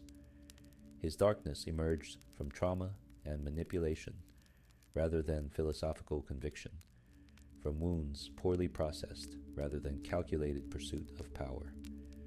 This created internal conflict that would persist throughout his time as Kylo Ren, preventing him from fully embracing darkness, the way Vader or previous Sith had done. Snoke recognized this conflict and determined to use it as tool for further control. The Supreme Leader didn't want Kylo Ren fully balanced in darkness, but deliberately maintained in state of perpetual conflict. This instability made him dangerous and unpredictable, qualities useful for Supreme Leader who needed an enforcer willing to commit terrible acts in service of the First Order. Snoke's training of Kylo Ren would focus not on resolution of internal conflict, but on channeling that conflict into rage and power that could be directed toward First Order's goals. The transformation of Ben Solo into Kylo Ren was complete, but the potential that had made him such a prize for dark side corruption remained as formidable as ever. He was now powerful, skilled, and directed by those who had manipulated him since childhood. The galaxy would soon learn to fear the name Kylo Ren, Master of the Knights, apprentice to Supreme Leader Snoke, and heir to dark side of Skywalker legacy that would reshape galactic history once more through conflict and tragedy. Kylo Ren's emergence as the First Order's primary enforcer represented the culmination of potential directed entirely toward darkness and destruction.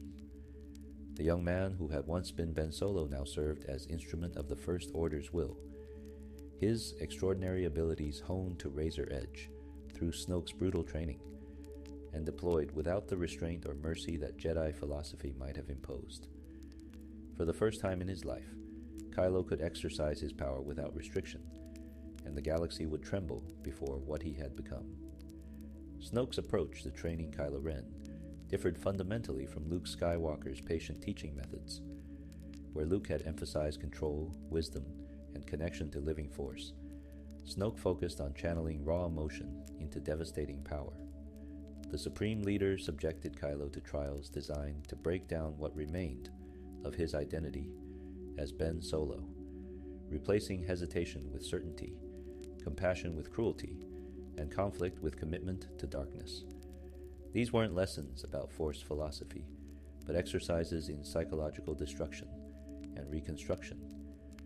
During one particularly significant trial, Snoke brought Kylo to Dagobah, the swamp world where Luke Skywalker had trained under Master Yoda decades earlier.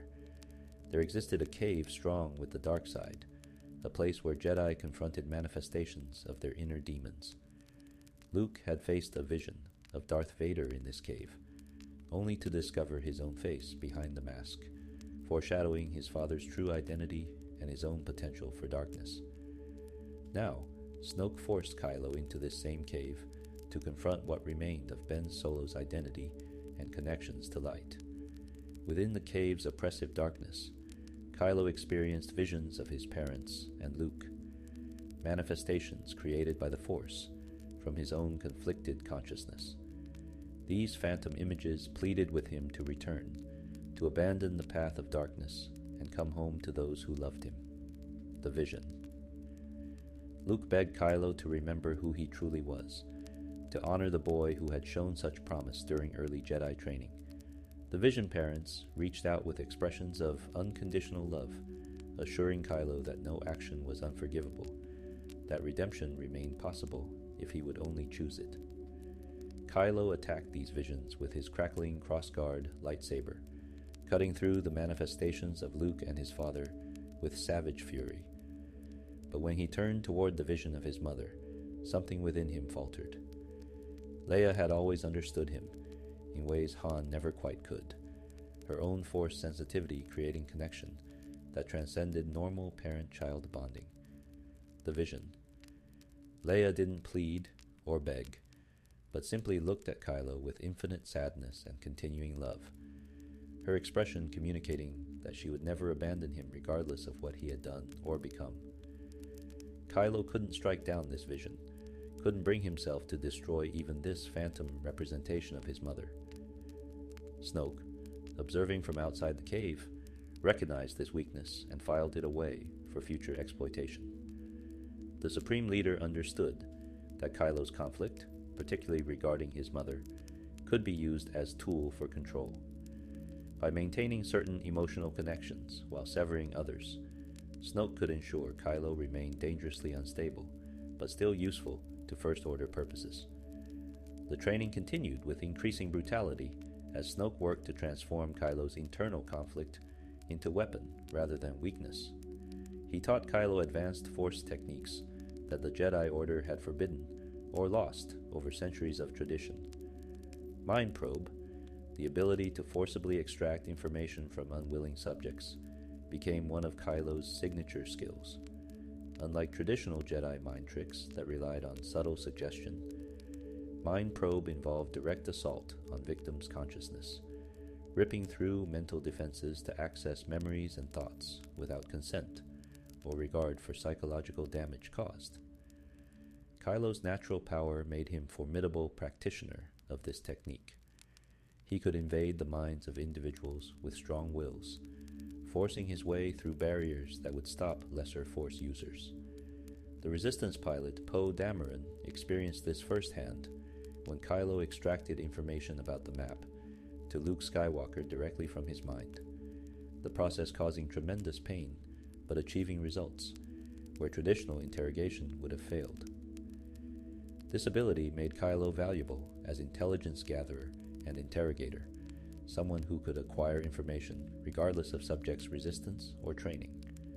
Beyond Mind Probe, Kylo developed abilities in telekinesis that exceeded his accomplishments during Jedi training. Free from concerns about restraint or proportional response, he could hurl massive objects with casual gestures, freeze blaster bolts in midair through sustained telekinetic hold, and crush opponents without physical contact. His demonstration of freezing a blaster bolt became infamous early in his service to the First Order, not just stopping the energy discharge, but maintaining the hold while conducting conversation, displaying level of control and power that announced to the galaxy that a new dark side practitioner had emerged. Kylo's mastery of his crossguard lightsaber evolved through constant combat, his technique incorporating both traditional forms Luke had taught him and innovations drawn from aggressive instincts Snoke encouraged. He fought with barely contained fury, each strike carrying weight of his internal conflict channeled into physical violence. The unstable blade he wielded matched his fighting style perfectly. Powerful, dangerous, unpredictable, capable of overwhelming opponents through sheer intensity before they could mount effective defense. The First Order deployed Kylo as troubleshooter and enforcer, sending him to suppress resistance, eliminate threats, and demonstrate the futility of opposing their expanding authority. He led military operations with ruthless efficiency, his tactical mind inherited from both parents, serving darkness just as effectively as it might have served light. When simple intimidation proved insufficient, Kylo personally intervened with force powers that made resistance seem pointless, crushing opposition through displays of power that broke morale before conventional engagement even began. His reputation grew rapidly as Jedi Killer, a title that carried terrible weight in a galaxy where Jedi had been nearly extinct for decades.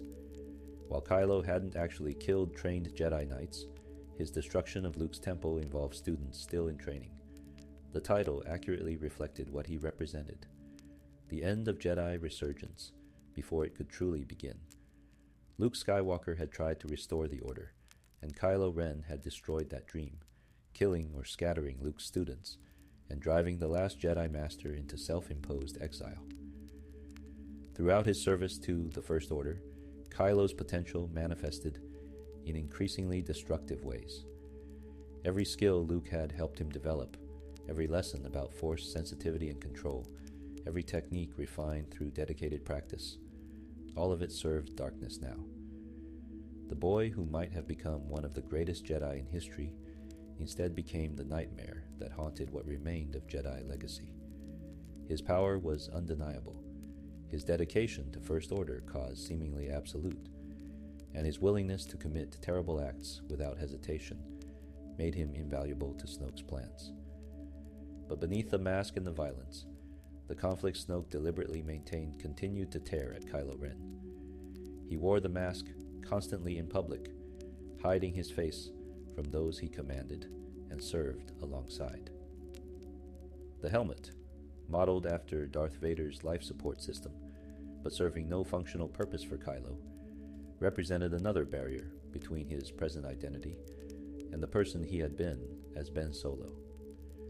When alone, he would speak to his grandfather's melted helmet, the charred remnant of Vader's mask, retrieved from Endor's funeral pyre, pleading for guidance and strength to complete what Vader had started.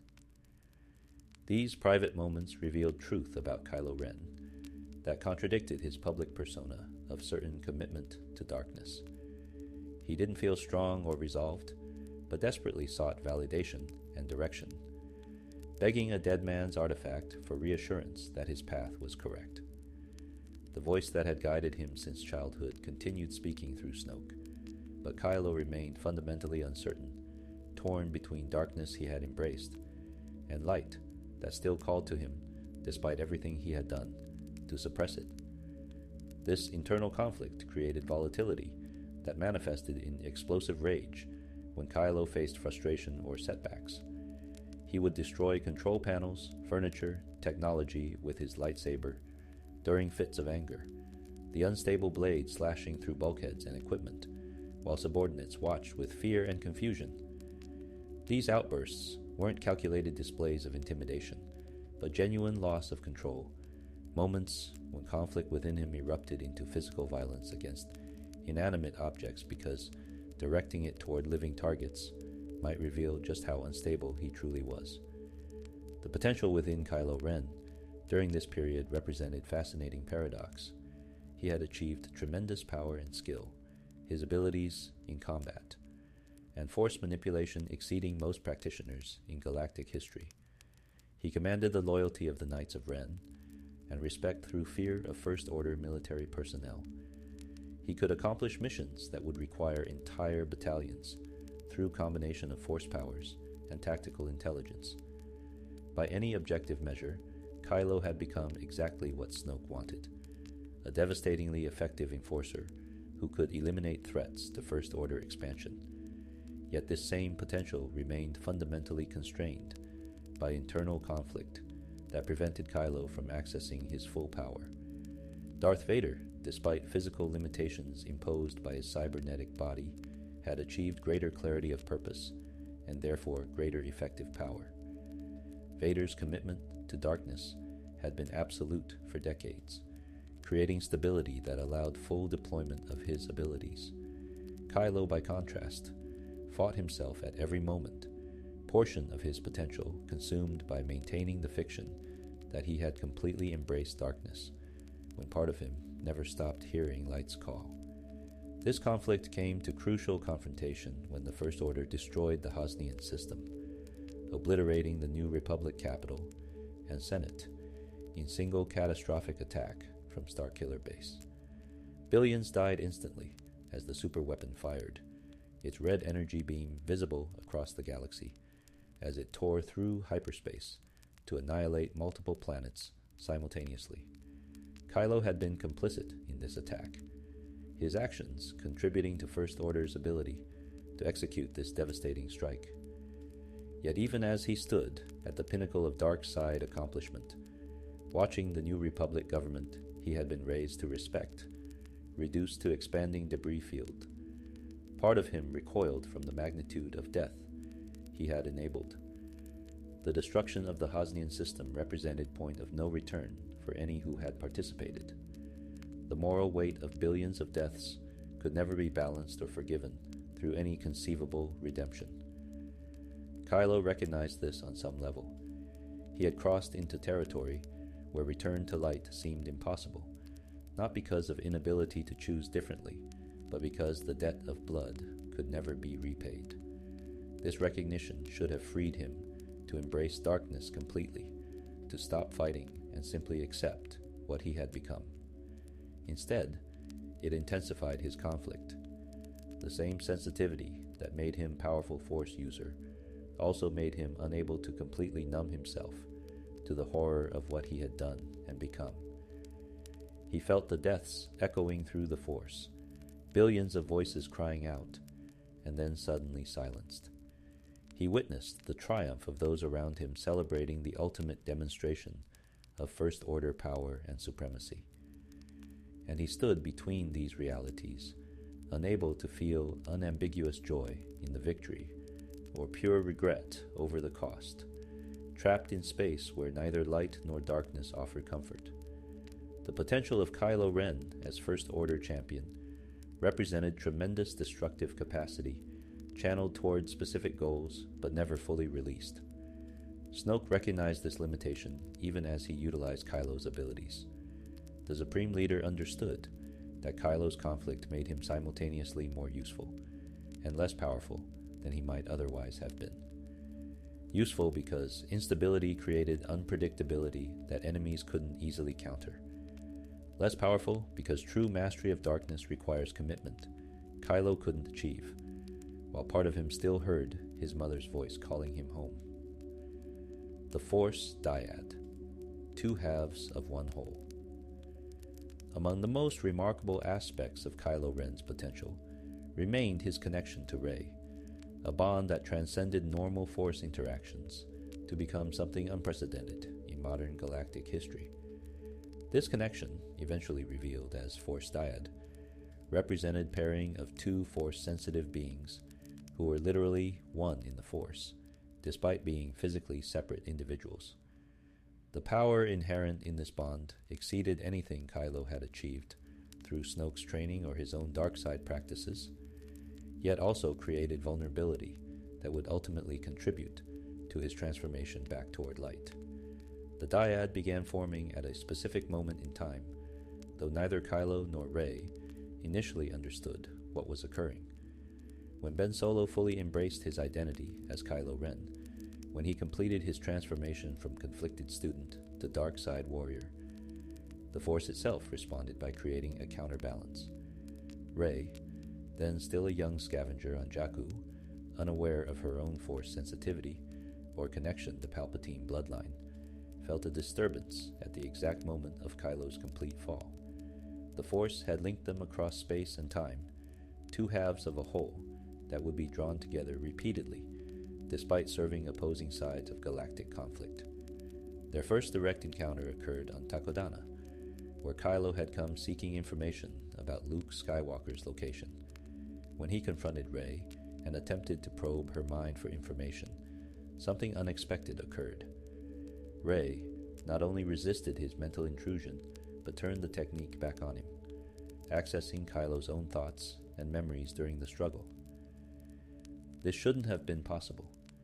Rey had no training, no understanding of how to use the Force consciously, yet she could naturally counter abilities Kylo had spent years mastering. This initial interaction revealed the dyad's most fundamental characteristic.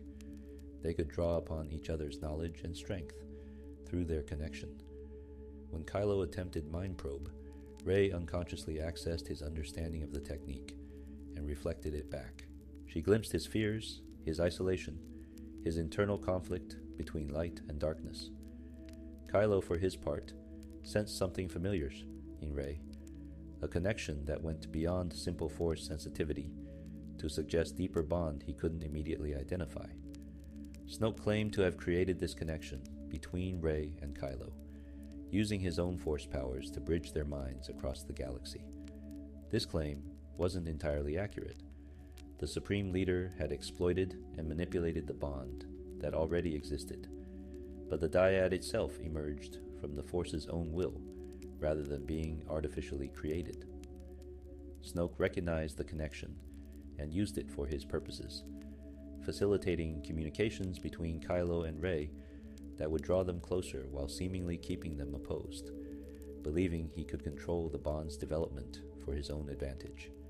The connection manifested as series of Force visions, where Kylo and Rey could see and speak to each other across vast distances.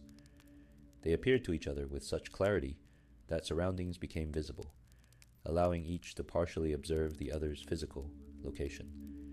These weren't mere visions or projections, but actual bridging of space itself, the dyad creating window between wherever Kylo and Rey existed at that moment. They could converse, argue, fight verbally, and even experience emotional resonance that transcended the physical separation between them. Through these interactions, an extraordinary relationship developed between Kylo and Rey. They were enemies serving opposing sides of galactic conflict. Kylo as First Order Supreme Leader, Rey as last hope of the Resistance. Yet their connection forced intimacy beyond anything normal enemies would experience. They glimpsed each other's vulnerabilities, understood each other's pain and conflicts in ways no one else could. Rey saw the Ben Solo that still existed within Kylo Ren, the conflict tearing him apart. The possibility of redemption she believed remained possible. Kylo saw in Rey someone who understood loneliness and abandonment, whose raw power matched his own, who might be convinced to join him rather than oppose him. The dyad's power extended beyond mere communication to include transfer of physical objects across the connection. During their confrontations through the Force bond, they could physically interact with each other despite being in different locations. Kylo once snatched a necklace from around Rey's neck, the physical object transferring through their connection from H2 to wherever Kylo stood. Later, Rey would use this same ability to hand Kylo his grandfather's lightsaber during their final confrontation on Exegol, the weapon materializing in his hands despite him being in different physical location than where Rey held it. The most profound ability the dyad granted was force healing of extraordinary magnitude.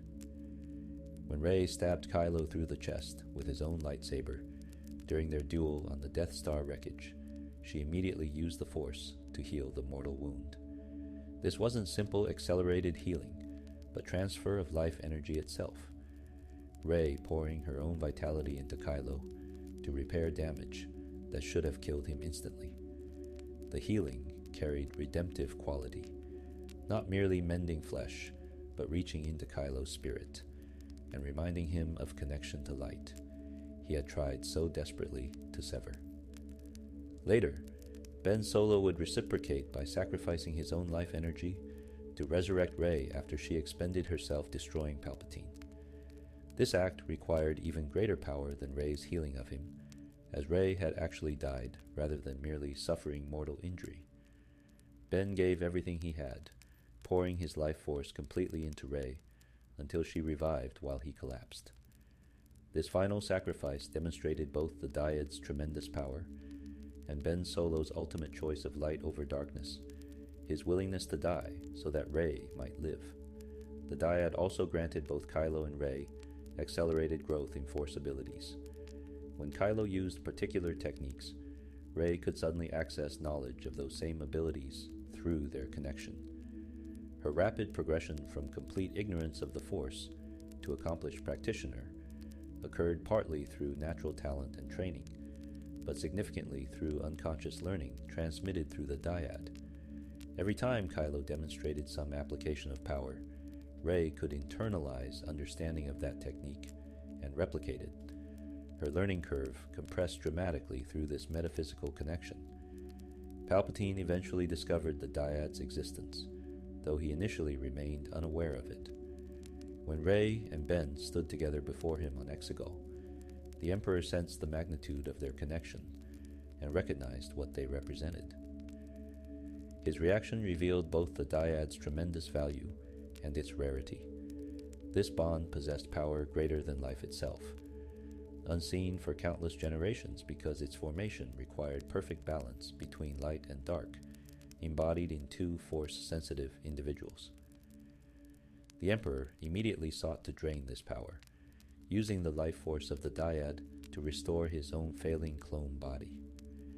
The dyad's potential exceeded anything Kylo had achieved, through Snoke's training or his own efforts to master darkness. Where normal Force users developed power through practice and discipline, the dyad granted Kylo and Rey access to abilities that typically required decades of training to manifest. Their connection allowed them to accomplish feats impossible for individuals working alone. Communication across the galaxy, physical transfer of objects through space, healing that could reverse death itself, and combined power sufficient to interest even Palpatine. Yet this same potential created profound vulnerability. The dyad bound Kylo to someone who represented everything he claimed to have rejected: hope, light, belief in redemption, connection to goodness that transcended darkness. Every interaction with Rey reminded him of Ben Solo, of the person he had tried to bury beneath Kylo Ren persona. She saw through his mask, both literal and metaphorical, recognizing the conflicted person beneath the dark warrior facade. This recognition threatened the fiction Kylo had built around his identity, challenged his commitment to darkness by presenting living proof that another path remained possible. Kylo's response to the dyad revealed the complexity of his potential and the depths of his internal conflict. Part of him recognized Rey as perfect match, someone who understood him completely and possessed complementary power to his own. He repeatedly tried to convince her to join him, believing that together they could overthrow existing power structures and rule according to their own vision rather than serving Snoke, Palpatine, or the Resistance. This wasn't purely manipulation, but genuine desire for connection, for partnership with someone who truly understood what he experienced.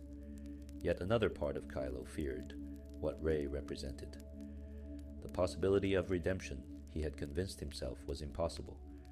The light that still called to him despite everything he had done. When Rey extended her hand, offering to help him back toward light, Kylo couldn't take it, while maintaining his identity as dark side warrior. Accepting her offer would require acknowledging that Ben Solo still existed, that the transformation into Kylo Ren hadn't been complete or irreversible. This acknowledgement threatened everything he had built since fleeing Luke's burning temple. The dyad's potential ultimately catalyzed Kylo's transformation back to Ben Solo, though not through any single moment of revelation. Instead, the accumulated weight of interactions with Rey, combined with his mother's sacrifice and the memory of his father, gradually eroded the barriers Kylo had built between himself and light.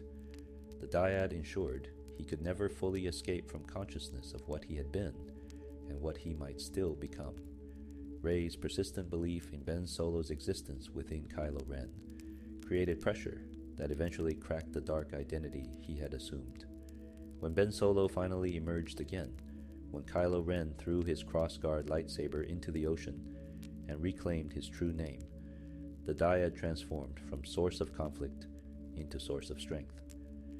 The bond that had troubled Kylo throughout his service to First Order now allowed Ben and Rey to fight together as one, their combined power sufficient to challenge Palpatine himself.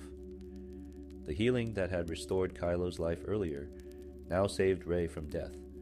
Ben's sacrifice completing the circle their connection had drawn around them both. The potential inherent in the Force dyad represented possibility for transcending traditional divisions between light and dark, Jedi and Sith. Two individuals bound perfectly in the Force could theoretically achieve understanding and balance, impossible for either side working alone. Had Ben and Rey both survived their confrontation with Palpatine, had they been able to explore their connection without the pressure of galactic conflict, they might have developed entirely new philosophy about Force and its application. This remained among the great what-ifs of their story, the potential for them to create something unprecedented in galactic history, a partnership that honored both light and darkness, while serving neither exclusively. Instead, the dyad story ended with Ben Solo's death and Rey's survival, the bond severed by his sacrifice, but the potential it represented forever preserved in memory. Rey had felt complete in that brief moment, when both halves of the dyad fought together, experiencing what the Force had intended when it created their connection.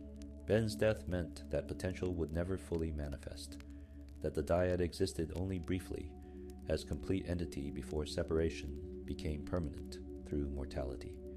The Force dyad represented both the height of Kylo Ren's potential and the instrument of his transformation back to Ben Solo. It was the one aspect of his power and connection to Force that existed independent of Palpatine's manipulation, that emerged from the Force's own will, rather than dark side corruption. Through Rey, Kylo glimpsed what he might have been, what remained possible even after everything he had done. The dyad ensured that however far Kylo fell into darkness, however committed he appeared to First Order's cause, part of him would always remain connected to light, through bond he couldn't sever or ignore. Supreme Leader, authority without peace. Kylo Ren's ascension to the position of Supreme Leader came through calculated patricide, betraying and killing Snoke during what should have been Rey's execution. This moment represented the culmination of Kylo's potential as dark side practitioner and political operator, demonstrating that he had learned Sith lessons about seizing power through treachery, even without formal Sith training.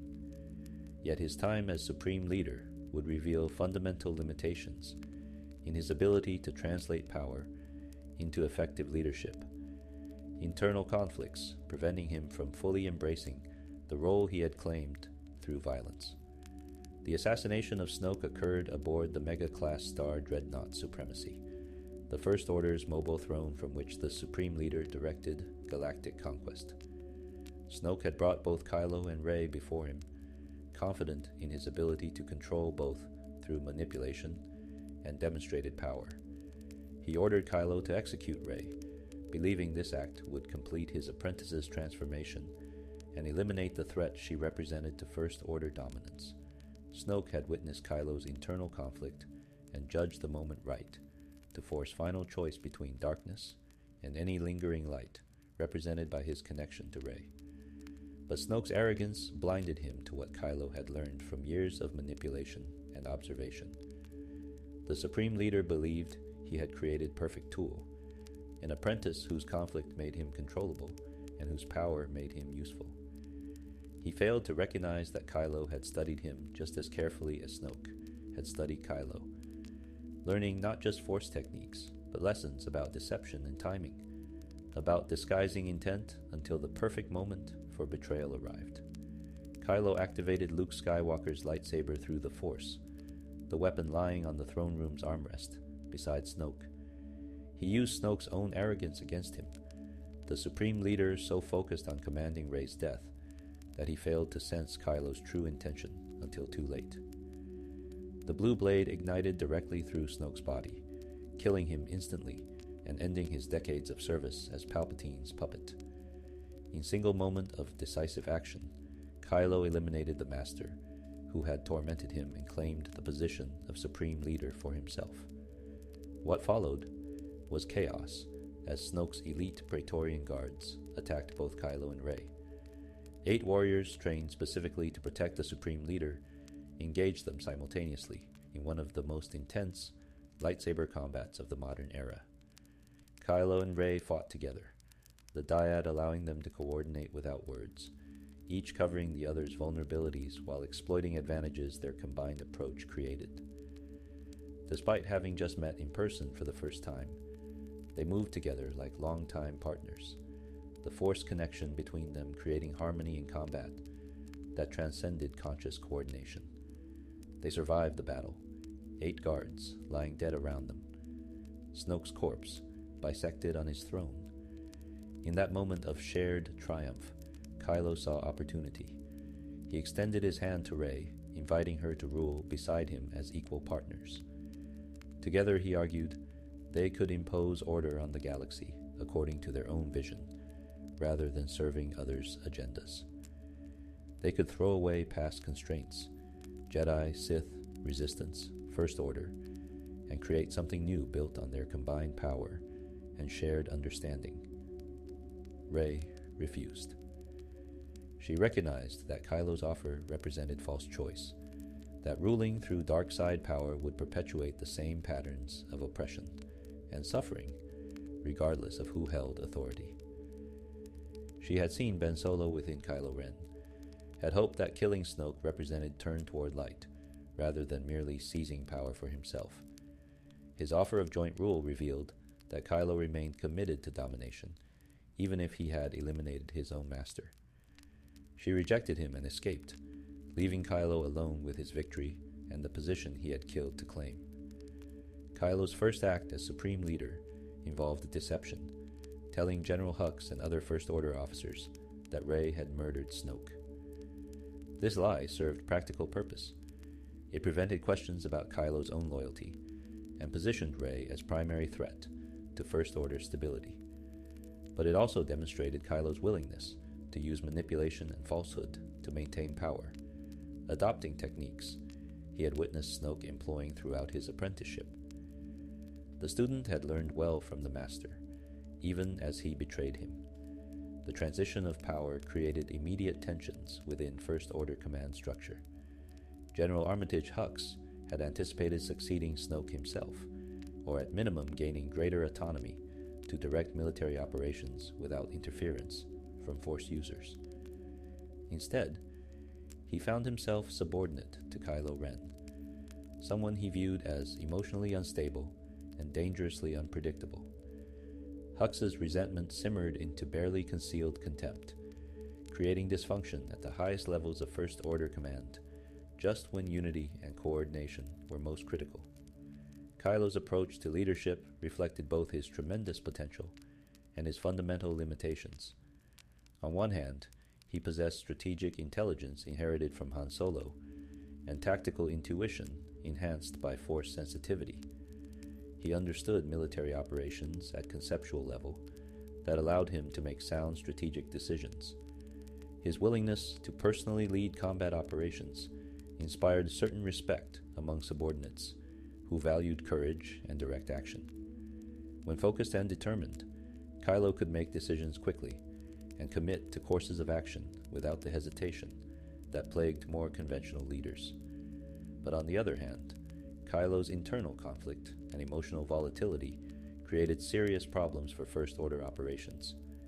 He remained obsessed with finding Rey and Luke, diverting resources to hunt the Resistance, when broader strategic concerns should have taken priority.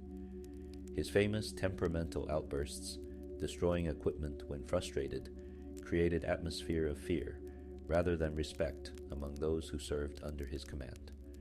Officers never knew when Supreme Leader might explode into violence over setbacks or perceived failures, making honest reporting dangerous and encouraging subordinates to conceal problems rather than addressing them.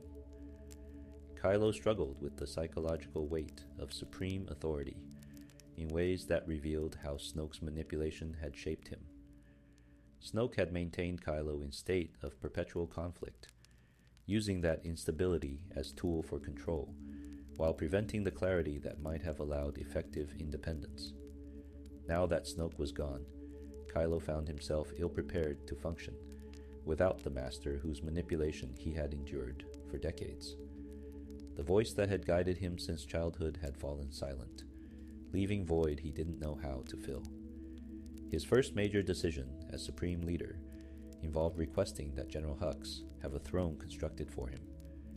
This seemingly minor detail revealed much about Kylo's state of mind. He wanted the external symbols of power, the throne, the title, the authority to command, but hadn't fully considered what effective leadership actually required, beyond possession of raw authority. The throne represented his conception of power: dominance, elevation above others, the ability to issue commands and expect obedience. He had little understanding of the more subtle aspects of leadership that made command structures function effectively. Throughout his time as Supreme Leader, Kylo divided his attention between directing First Order operations and pursuing personal obsessions. He launched an intensive campaign to hunt down every Resistance survivor, determined to eliminate the threat they represented, and particularly focused on capturing Rey. His orders to follow up on every rumor of Resistance activity, to utilize all assets from informants to bounty hunters, reflected both strategic sound thinking and personal fixation that might have been better served by delegating to subordinates. His relationship with the Knights of Ren evolved during his time as Supreme Leader, though not in ways that strengthened his position. The Knights served as his personal guard and field agents, answering only to Kylo himself, much to the frustration of First Order Supreme Council, and military command. This created parallel power structure that undermined conventional chain of command. Officers resented being superseded by dark side warriors who took orders directly from Supreme Leader, while the knights themselves remained somewhat separate from First Order hierarchy, even as they served Kylo's purposes. The discovery of Exegol and his confrontation with the resurrected Emperor marked a crucial turning point in Kylo's reign as Supreme Leader. Palpatine revealed himself to Kylo, explained Snoke's nature as artificial creation designed specifically to manipulate and control him, and demonstrated the massive fleet of Star Destroyers the Sith Eternal had been building in secret. The Emperor offered Kylo everything: the fleet, dominion over the galaxy, ultimate power, in exchange for killing Rey and ending the Jedi legacy permanently. This revelation should have shattered Kylo's sense of self. Everything he had believed about Snoke, about his own journey toward darkness, about his choices and agency, all of it had been orchestrated by Palpatine as continuation of manipulation that began before Kylo's birth. Rather than becoming a powerful independent actor through killing Snoke, Kylo had simply progressed to the next phase of the Emperor's decades-long plan. He wasn't Supreme Leader through his own strength, but because Palpatine allowed it, because the Emperor still found him useful for achieving Sith purposes. Kylo's response revealed both his potential and his vulnerability. Rather than submitting to Palpatine's authority or rebelling against this revealed manipulation, he attempted to use the situation for his own purposes. He would gain the Emperor's fleet, would become the powerful ruler Palpatine offered, but then would betray the Emperor just as he had betrayed Snoke. Together with Rey, using the power of their dyad, Kylo believed they could overthrow Palpatine and truly rule according to their own will, rather than serving ancient Sith master. This plan demonstrated Kylo's strategic thinking and his fundamental misunderstanding of what Rey represented. He still believed power mattered most. That rule over others represented ultimate achievement, regardless of who held authority. He failed to recognize that Rey rejected not merely Palpatine or the First Order, but the entire concept of rule through domination and fear. She wanted to serve the galaxy, not control it. Kylo's offer of joint rule over an empire gained through betraying Palpatine held no appeal to someone whose values fundamentally opposed everything such arrangement represented. As Supreme Leader, Kylo wielded more formal authority than at any previous point in his life. He commanded the largest military force in the galaxy, directed operations across thousands of systems, and held power to make decisions that affected billions of lives. Yet this authority brought no peace, no sense of accomplishment or fulfillment. He remained tormented by internal conflict, haunted by connection to Rey that prevented full embrace of darkness, troubled by his mother's continuing existence as reminder of what he had abandoned. The potential Kylo possessed as Supreme Leader remained vast, but constrained by fundamental flaws in his conception of power and purpose. He understood domination, but not inspiration, could instill fear, but not loyalty, recognized opportunity, but lacked vision of what to build once current enemies were defeated. His time as Supreme Leader revealed that tremendous personal power and formal authority alone couldn't create effective leadership when wielder remained at war with himself and lacked coherent purpose beyond acquisition of power itself. The potential unfulfilled, what could have been, the tragedy of Kylo Ren lies not in what he became, but in what he might have been, had circumstances aligned differently, had manipulation been recognized earlier, had choice been possible when no true choice existed. His story invites contemplation of paths not taken, of potential that existed within him for extraordinary good that was systematically channeled toward destruction instead. To understand the waste of Kylo Ren requires examining not just what occurred, but what remained possible at various points along his journey toward darkness. If Palpatine had never reached across the galaxy to corrupt young Ben Solo, if that voice had never whispered comfort and poison during childhood loneliness, the boy might have grown into something remarkable. His natural Force sensitivity and Skywalker bloodline ensured significant power, but without decades of manipulation, that power could have been directed toward wisdom rather than domination.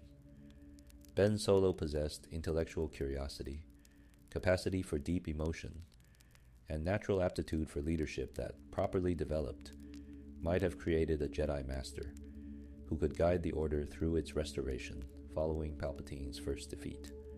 Imagine Ben Solo completing his training at Luke's temple without the corruption that had been planted within him since before conscious memory. He would have struggled with darkness, as all Skywalkers did, inherited tendency toward strong emotion and attachment that the bloodline carried. But with proper support, without external manipulation exploiting every moment of vulnerability, Ben could have learned to acknowledge darkness within himself without succumbing to it. He might have become living embodiment of balance the Jedi claimed to serve, someone who understood shadow through personal experience while choosing light through conscious dedication. This Ben Solo would have excelled in multiple aspects of Jedi service.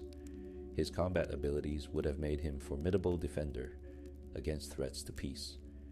His strategic mind, allowing him to anticipate and prevent conflicts before violence became necessary. His natural leadership qualities could have inspired other students, creating community at Luke's temple that might have grown into true restoration of Jedi Order.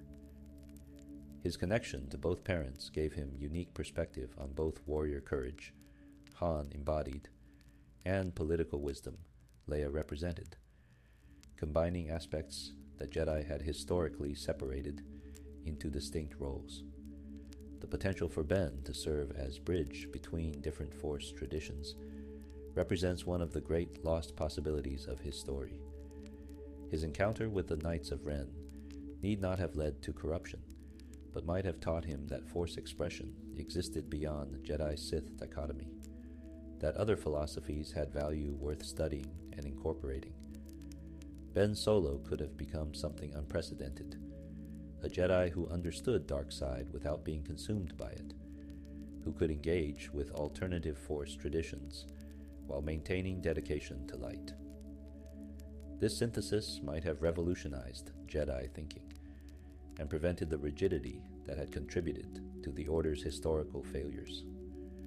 His connection to Rey through the Force dyad represented potential for even greater achievement. Had both remained aligned with light, had their bond developed without the complication of serving opposing sides in galactic conflict, they might have discovered what the dyad truly meant and what it could accomplish. Two individuals perfectly balanced in the Force, sharing knowledge and power across space itself, could potentially achieve understanding that no single practitioner could reach alone. They might have accessed Force abilities lost for generations, might have developed entirely new applications of Force powers that transcended traditional limitations. The dyad also offered possibility for addressing one of the great challenges Force users had always faced, the isolation that came from abilities setting them apart from ordinary beings. Through their connection, Ben and Rey would never have been alone in ways Force-sensitive individuals typically experienced. They could share experiences, support each other through difficulties, and maintain intimate connection despite physical separation. This partnership might have provided psychological stability that would prevent the isolation and grandiosity that had corrupted so many powerful Force users throughout history. Had Ben Solo never fallen to darkness, the entire trajectory of galactic history would have shifted dramatically. The First Order's plans relied heavily on Kylo Ren's abilities and the psychological impact of a fallen Skywalker serving their cause.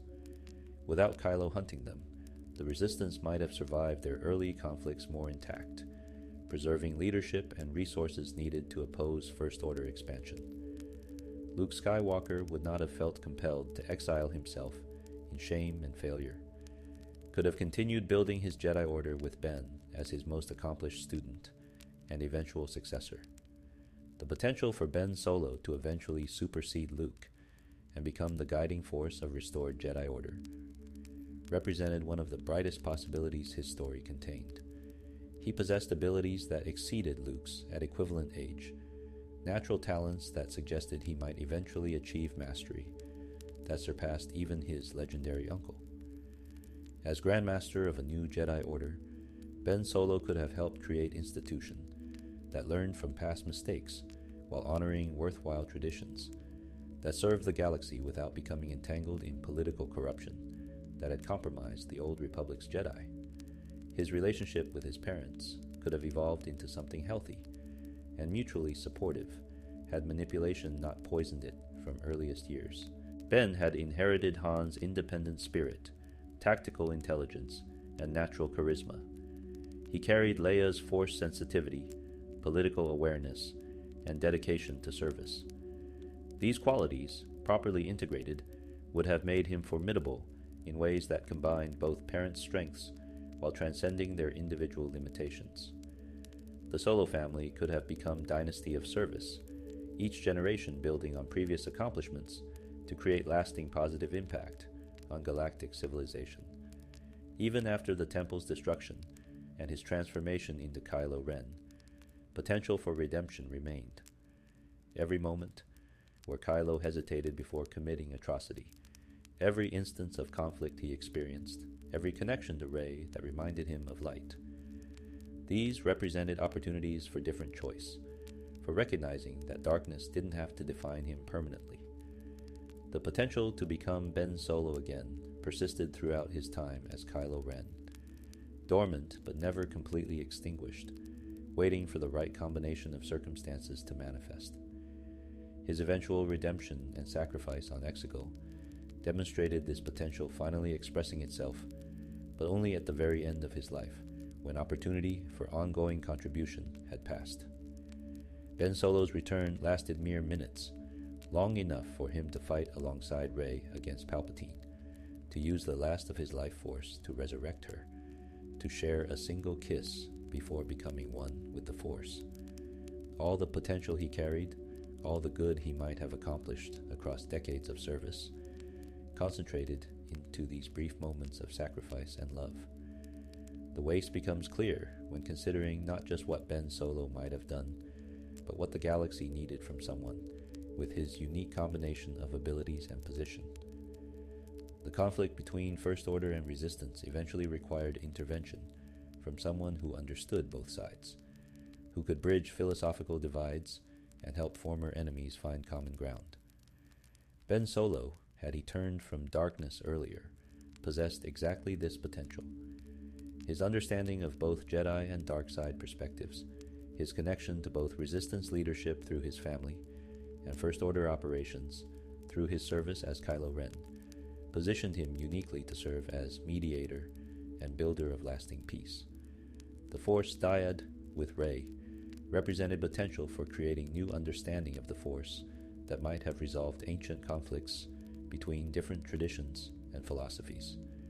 Had both survived their confrontation with Palpatine, had they been able to work together to help the galaxy heal and rebuild following the conflict, they might have established a Force tradition that honored both light and darkness while serving neither exclusively. This synthesis could have addressed the fundamental problems that led to Jedi-Sith conflict across millennia, creating sustainable alternative that prevented future generations from repeating the same destructive patterns. His potential as teacher and guide for future Force-sensitive individuals represented another profound loss. Ben Solo understood darkness intimately, had experienced corruption and manipulation firsthand, and possessed knowledge that might have helped others resist similar temptations. Students who struggled with dark impulses could have learned from someone who had fallen completely and found way back, who could teach not just abstract principles, but practical wisdom born from terrible mistakes and eventual redemption. His teaching would have carried authority that came from genuine understanding of darkness rather than theoretical knowledge. The tragedy of Kylo Ren's unfulfilled potential extends beyond individual waste to represent broader question about destiny versus choice, about whether extraordinary potential creates obligation to serve greater good, or whether individuals possess fundamental right to determine their own paths, even when those paths lead toward destruction. Ben Solo didn't choose the manipulation that shaped him from before birth, didn't deliberately select circumstances that channeled his potential toward darkness. Yet he eventually made choices that reinforced, rather than resisted, what had been done to him, accepting narratives about himself and his destiny that prevented exploration of different possibilities. The galaxy lost remarkable potential when Ben Solo died on Exegol, his life force given completely to resurrect Rey in final act of selfless love that demonstrated what he might have been throughout his life. All the power he could have wielded for good, all the wisdom he might have developed through decades of service, all the students he could have trained and inspired. These possibilities died with him, potential forever unfulfilled. The Force preserved his consciousness briefly, allowing him to assure Rey that he would always be with her, but even this offered no real consolation for the enormous waste his story represented. Conclusion: The Last Skywalker's Choice. The story of Kylo Ren stands as meditation on potential itself, what it means, how it develops, and how easily it can be corrupted or wasted.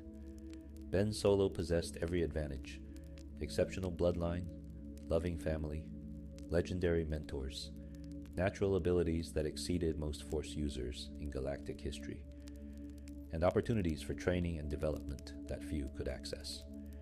Yet this same potential made him target for one of the most sophisticated manipulation campaigns ever orchestrated, decades-long corruption that transformed gifts into weapons and channeled extraordinary capacity toward destruction. His potential was real and remarkable. Had circumstances aligned differently, Ben Solo might have become one of the greatest Jedi in history, perhaps surpassing even Luke Skywalker in eventual mastery and wisdom.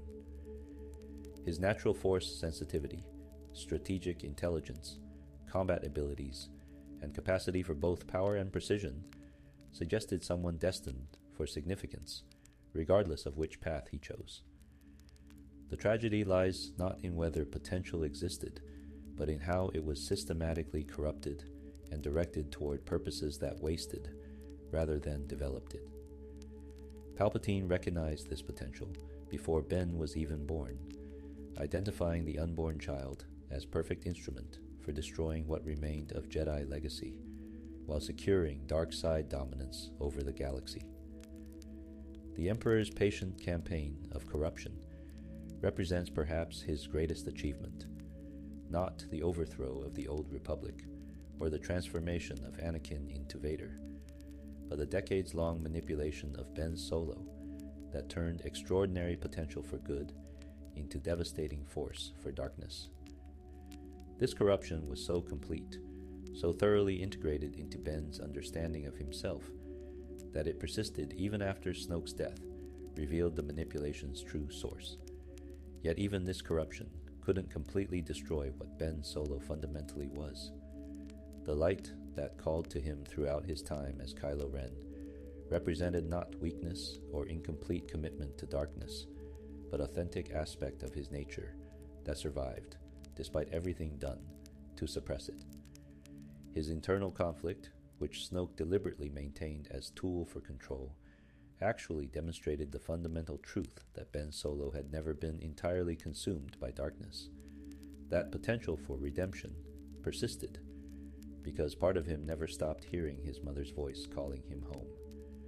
The Force dyad with Rey provided external reflection of this internal truth. Through their connection, Kylo repeatedly encountered someone who saw Ben Solo still existing within him, who refused to accept that transformation into dark side warrior was permanent or irreversible. Rey's persistent belief in his potential for good created pressure, that eventually contributed to his redemption, her faith in him combining with his mother's sacrifice and his father's memory to break through decades of manipulation and self-deception. Ben Solo's return at the end demonstrated both the reality of his potential and the terrible waste of its delayed expression. In his final minutes, fighting alongside Rey against Palpatine, sacrificing his life to save hers, he showed what he had been capable of throughout his life: courage, selfless love, willing sacrifice for greater good. These qualities had existed within him all along, suppressed by trauma and manipulation, but never completely destroyed. His redemption proved that potential wasn't determined by past actions or present circumstances, but remained subject to choice until final moment. The kiss Rey and Ben shared before his death carried weight of understanding between them, the recognition of what they had been to each other, what they might have been in different circumstances, and what they achieved together in their brief time fighting side by side. The dyad had promised potential for extraordinary partnership, for discovering new understanding of the Force and its application. Ben's death meant this potential would never be fully realized, that the dyad existed complete only for minutes before death separated them permanently. His sacrifice ensured that something of his potential survived through Rey. She carried forward not just her own abilities, but insights gained through their connection, understanding of both light and darkness that would inform her efforts to rebuild what had been lost. Ben Solo's choice to give his life for hers meant that while his individual potential ended, its influence would continue shaping galactic history through someone who had experienced his redemption and understood what his story represented. The question of whether Ben Solo achieved his potential finds no simple answer. By one measure, he failed completely, becoming instrument of destruction rather than force for good, causing tremendous suffering and dying young without the decades of service and teaching he might have provided. By another measure, his final choice redeemed everything, demonstrating that potential was never truly lost, while possibility of right action remained.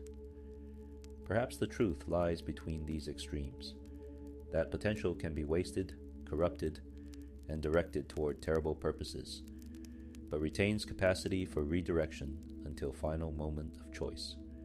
His story serves as warning about how easily manipulation can corrupt even the most promising individuals, how patient campaigns of psychological warfare can reshape understanding of self and possibility. It demonstrates that power without proper guidance and support can become as much curse as gift, that extraordinary abilities create extraordinary vulnerability to those who would exploit them. The potential of Kylo Ren became weapon wielded against him, used to destroy rather than build, to take rather than give. Yet it also offers hope, that redemption remains possible, that choice persists even after terrible actions, that light continues calling even to those who have embraced darkness most completely. Ben Solo's return proved that no corruption is absolute, no fall permanent, no potential completely destroyed, while consciousness and choice remain. His sacrifice demonstrated that even wasted potential can find expression in final moments. That single act of selfless love can validate capacities that were present throughout life, but found expression only at the end. As we contemplate the potential of Kylo Ren, we're confronted with fundamental questions about destiny and choice, about how circumstances shape us, and how we might resist or embrace that shaping.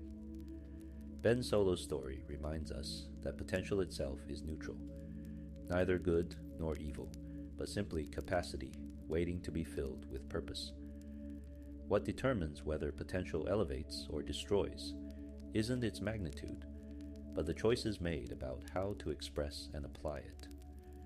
The potential of Kylo Ren was tremendous, perhaps unmatched in his generation.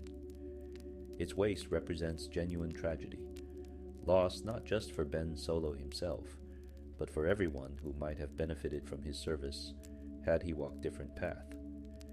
Yet his final choice, to reclaim his identity as Ben Solo, to fight alongside Rey against Palpatine, to sacrifice everything to save her, demonstrates that this potential was never truly lost. It simply waited, dormant but persistent, for the moment when love and sacrifice could express what had been present all along, the extraordinary capacity for good that had been corrupted but never fully destroyed.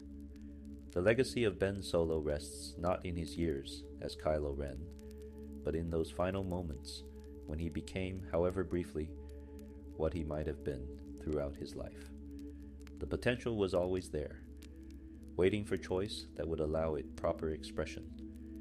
That it took so long, that so much was wasted before that choice was made, speaks to the tragedy.